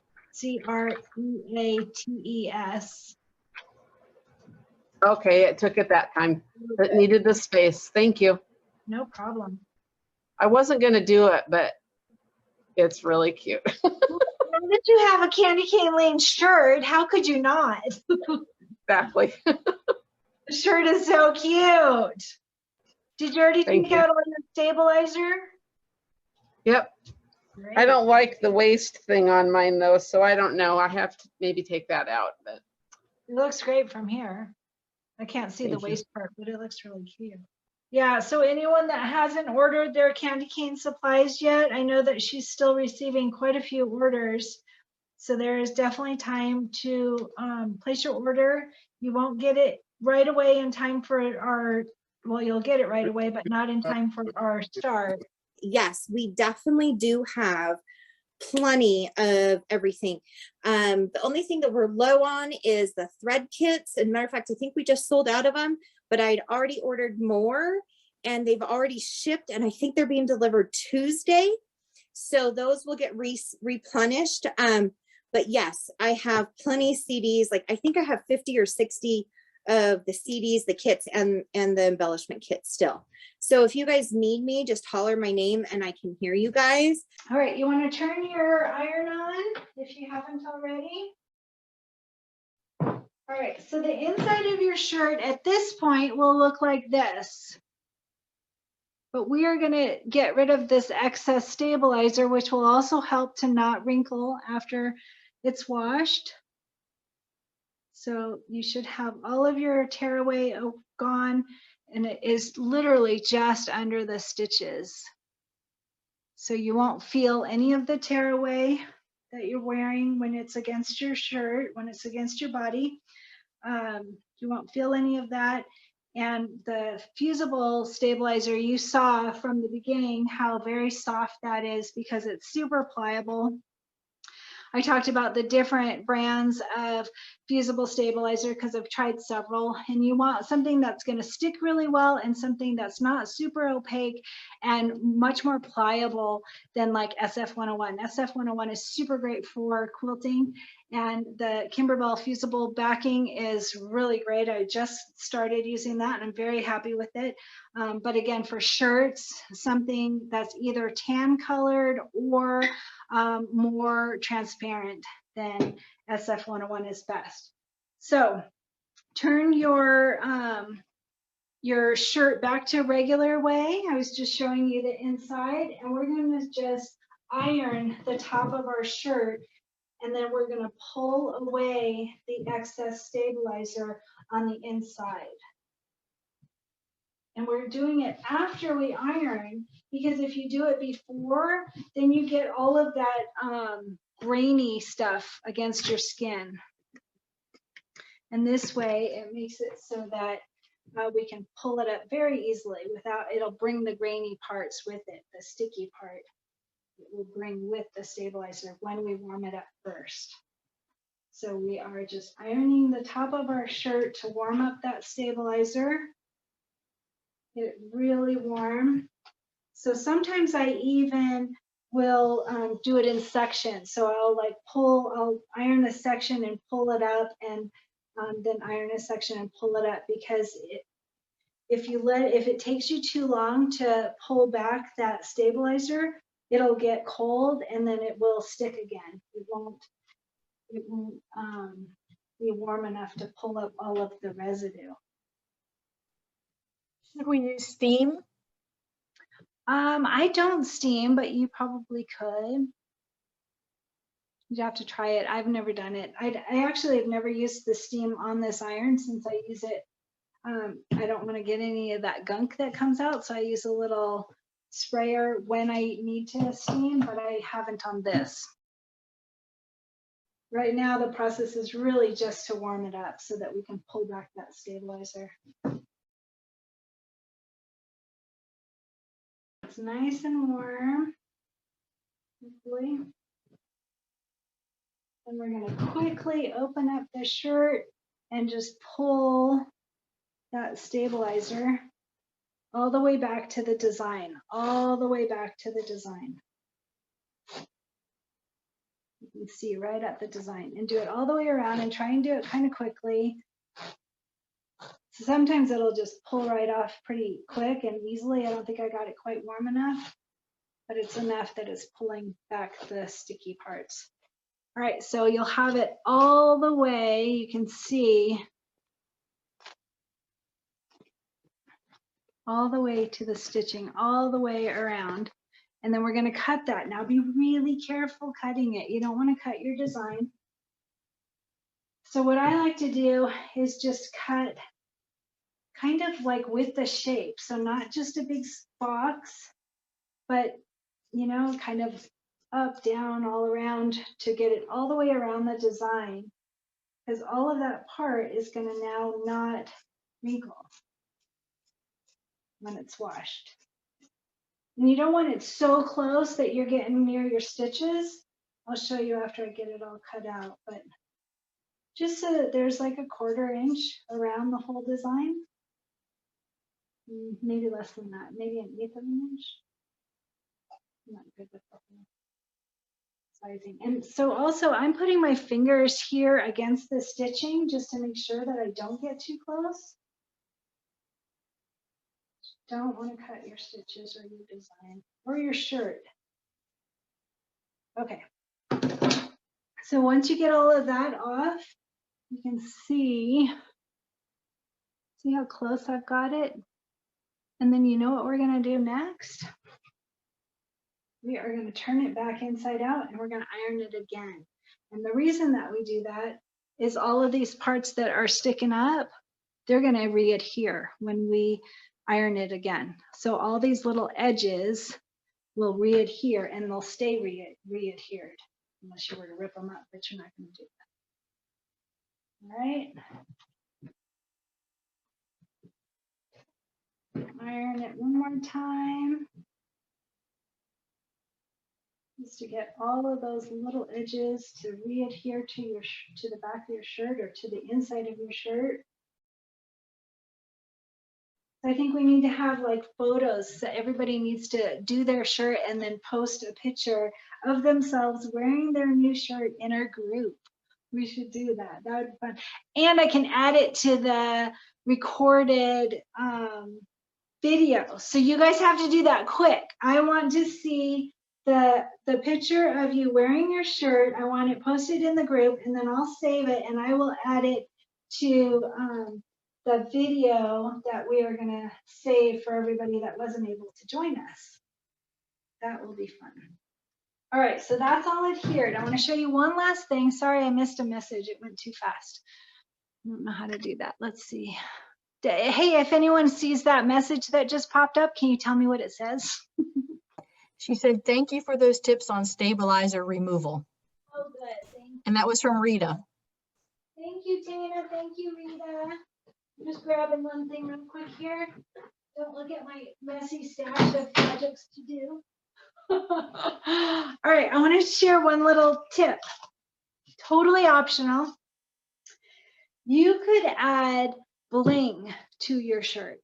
All right, so I have a lot of bling and I will add a link of where you can get it. Really easy to do. I found these on Amazon. So just some little crystals. Can you see in there? So I have crystals in different sizes, and then I also have red and olive green and fuchsia and blues. So you could add bling if you wanted. And it's so easy. You buy these hot fix crystals. And look at how easy it is. You just put some on because they have this little sticky, it's not sticky, it heats up. We just add a few of the crystals, cover it with a pressing cloth. I use an old pillowcase. And then you just iron them. You press them. Oh, sorry, I missed somebody. Message. I think that one was Christina. So you would just iron on these hot fix crystals. And again, this is totally optional, but just something I wanted to mention in case you were interested in adding some bling to your shirt. And they stay on through all the washes. That one didn't go. I have shirts that are 5 years old that have bling on them, and I've washed them and it doesn't come off. So it works really well. And you iron them right from the right side, not the back. Yeah. From the top of the design. So you put them on the top of your design and then you cover them with the pressing cloth and they stay on there and they do sparkle. They sparkle. You have to Thank you watch for when you showing order them on Amazon, because I got some and I thought I was getting hot fix and I didn't get hot fix. I Yeah, got and some glue on ones. yeah, that So- glue on one. So let me show, I'll be right back. I'm gonna show you one other thing on these. Lisa, did you get your question answered about the magnetic hoops? I was just reading back through the chat and I didn't know if that wasn't answered or not. So I thought I'd pop on really quick. They, a couple said the magnetic ones from Dime. I forgot what they called them, but the one I was looking at is the Mighty Hoop, and it comes with a base thing, and it's expensive, I but haven't seen that one. Which machine do you have again, Lisa? Baby Lock Alliance single needle. So I have Brother and I have their magnetic hoop. It is spendy, but oh my gosh, is it super strong and I love it. And I understand that Brother, which Baby Lock would be too, Right. they're supposed to be coming out with some new magnetic hoops. Brother just kind of adventured in it and tested the waters with the Luminaire, and now I guess they're making some smaller size hoops that will be magnetic. And you So, can already pre-order it. It's already available for pre-order. yes. A friend of So mine just bought it. okay. I'm going to call my shop and check on that then. I would. They look really nice. I have my magnet, my 7x14. I can show you if you'd like. It Yeah. is super nice. Let me grab it for show you. What machine do you have? I have the Luminaire. Oh, okay. So you have a bigger bed. See, mine only goes to 8x8. Yes, I love my Luminaire. We So, used a friend of mine just bought she just ordered the new magnetic hoop by Brother, and she has the other one that you're showing now, and she has the Dime, and she says that Brother one is far superior. Oh my gosh, I'm not gonna be mean or anything, but I would pay the money for the Brother one before I'd buy a Dime one, because a girlfriend of mine, she bought a Dime one, same size, and we compared it to mine, and it is totally tiny. I mean not tiny, but the magnetics are not that strong. And I mean, these are really strong magnets. Okay. I mean, super strong. And you get a tool, which I never can find my tool because I use it and I forget where I set it. But there is a tool to make it easier to get off of them, but they're super strong, as you heard. And what I love about it is this is a nice tight flat. So when it's against your bed of your machine, it's super flat. So I'm excited. I think if I read right, there's like a 5x7 and a 4x4. Is that right, Cristin? I think. I thought it was just the smaller. I thought there was just one that just was released, but I could be wrong. I can't remember, but I'm going to definitely go on and order, because I told my husband I feel like I deserve a bonus for Christmas. And so that's what I'm going to get me, because I love it. We used to be a Brother dealer, and I gave my dealership up because I just couldn't find a service tech. So before I gave it up, I'm like, okay, I deserve a bonus. And he's like, what are you going to get yourself? I'm like, I think I deserve a Luminaire. And he's like, okay. So before we gave up our dealership, I tried to convince Kaylee, my daughter, who also helps me with machine embroidery, to keep the Dream Machine 2 that Cristin has. And she didn't want it. It was just too big. And she has a 6200, and now she's regretting it because she came to me about a couple weeks ago and she's like, I really wish I would have taken your advice. I said, yeah, I really wish I would have pushed it on you, but the 6200 is the one that she used all the time in the shop to make a sample, so she kept it. And then I got me a luminaire, and so before I gave it up, I made sure Kaylee had a really good machine and all the bells and whistles, every single hoop, every single upgrade, and I got all the hoops, all the accessories, all the upgrades for my luminaire, and I also got me the top of the line sewing as well, just on the sewing line, and I made sure I had all the accessories in that. So let's just say I got a really big bonus. What is that one? It is the BQ. Well, they don't call it BQ anymore, but mine is the BQ 3050, and they call it the 3500, I think now, or something like that, or the something like that. And there's a name to it too, isn't there? There is. It's in the quilt series. It's in the quilt series. It's the highest one in the quilt series.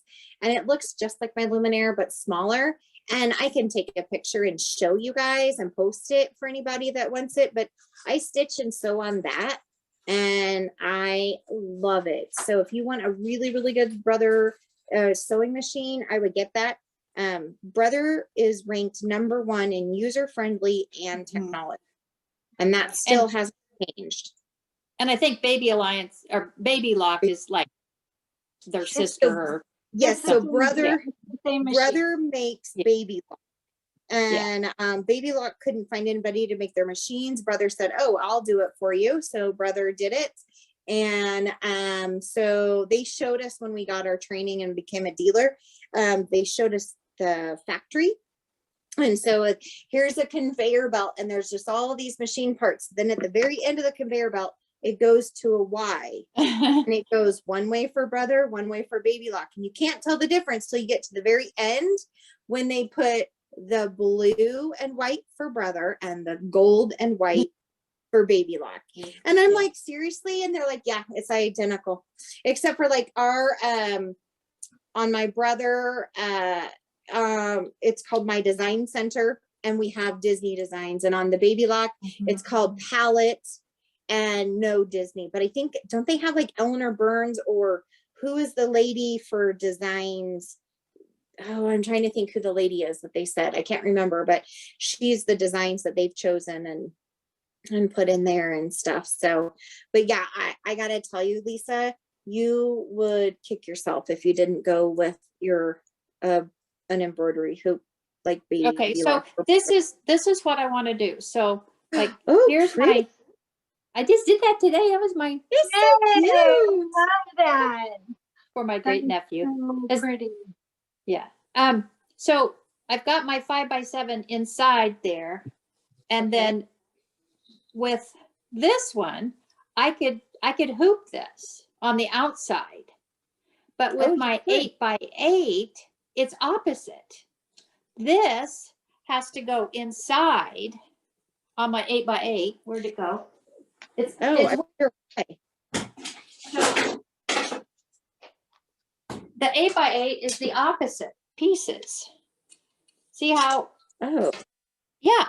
So this is has to kinda go weird. inside and this on the outside. Isn't that odd? That I is did it really backwards. odd.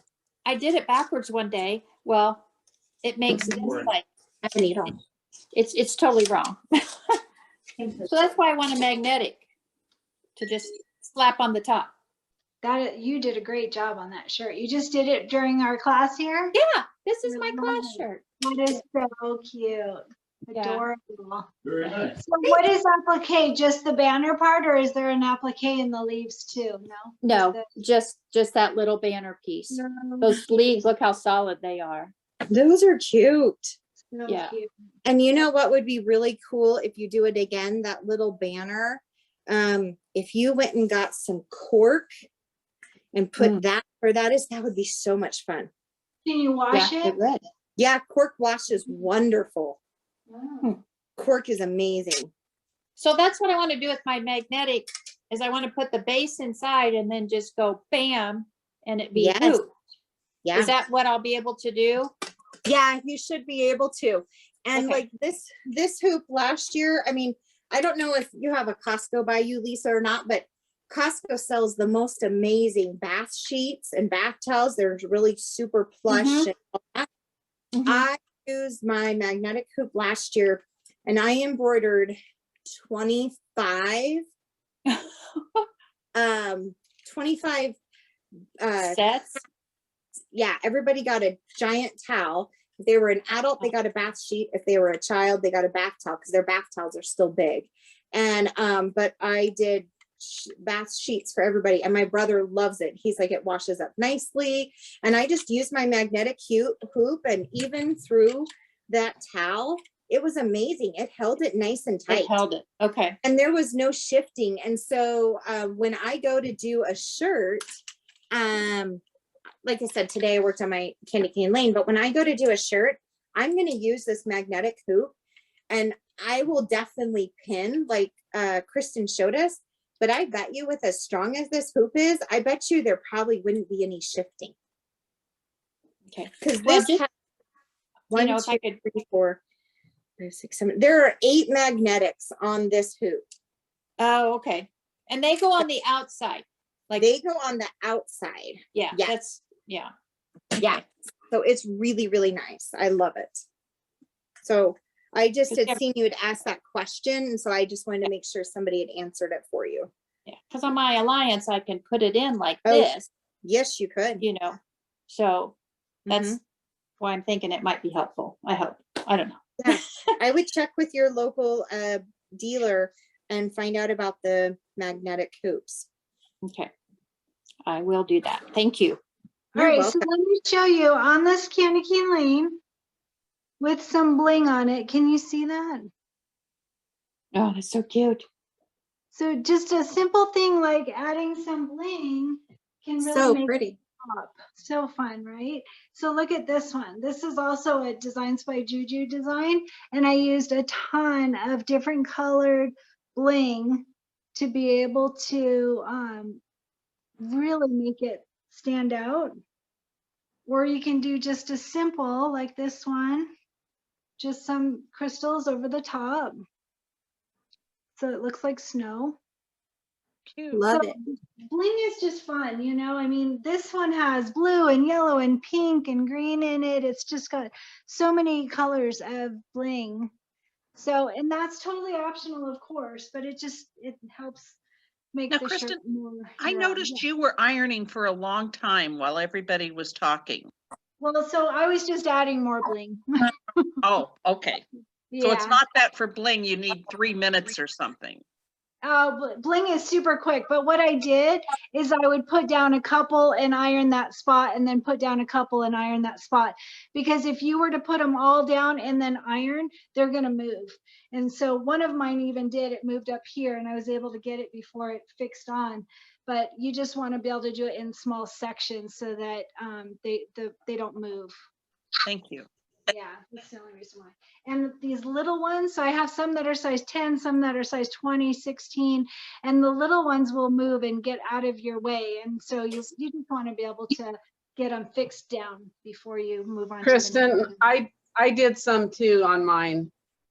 Whoops, where is it? There. Oh, yay, look at that. My battery's dying again. Very good, I love it. Now, what was the brand of crystals you guys were saying to be sure to get? They're called Hot Fix. I don't know if that's the brand, but you want Hot Fix.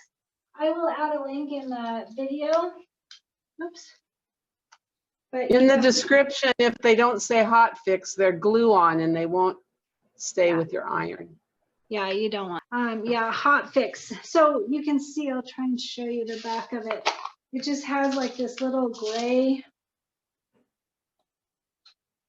I don't know, it's too little to show, but it's got this little gray or black backing on it, and it just, as soon as you hit the iron to it, it sticks right on, and you just hold the iron there for just a short, very short bit. But you do want to do it in sections, like I said, so they won't move. And there's all different sizes, all different colors. So that's Have you done it on your grandchildren's things? You feel like it's safe for kids? Oh yeah. Yeah. Okay, good. Once they're fixed on there, so I have shirts that are 6 years old and they've never come off. So I did a really fun July 4th one that had a ton. And I was like, oh, if they come off, it would ruin the design because of how I had it. And not one came off. They stay stuck. That'll be fun. Now, you know, on the Kimberbell bench pillows, I've heard people say they're using the crystals rather than the light. Have any of you guys done it? And what's your opinions? I haven't. I like the lights. I think it's fun.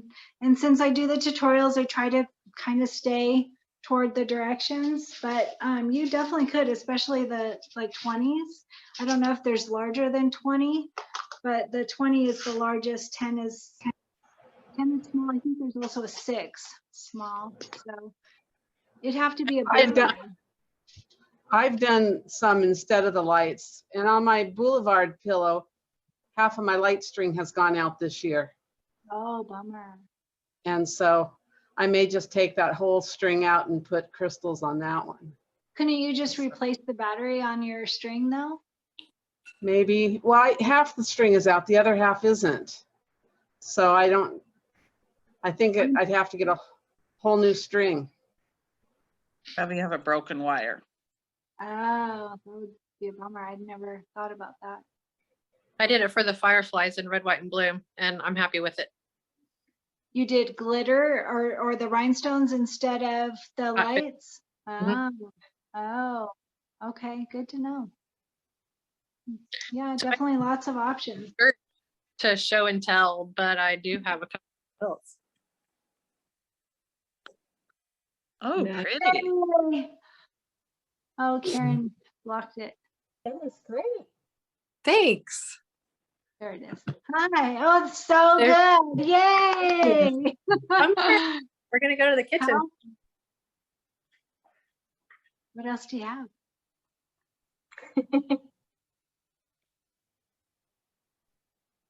Do you see it? Do you see Yay. So it looks like you've already done all the embellishments. You're done with both? Yes, I did the embellishments while we've been doing shirts. You are a workhorse. You get so much accomplished. It was paced. That's awesome. I'm so excited to see it. Make sure and post it in our group too. I will. All right, so everyone that finished a shirt today, and if you're going to do it during the day today, because I won't start editing the video until tonight, so you can still do it during the day if you, like Katie, was working on embellishments. So everyone that does a shirt, I want a picture of you wearing your shirt, and I want you to post it in the group. That's your homework. I want to see that, and I want to add it to our video. Say okay. I'm not sure I know how to post it in the group. How do we post it?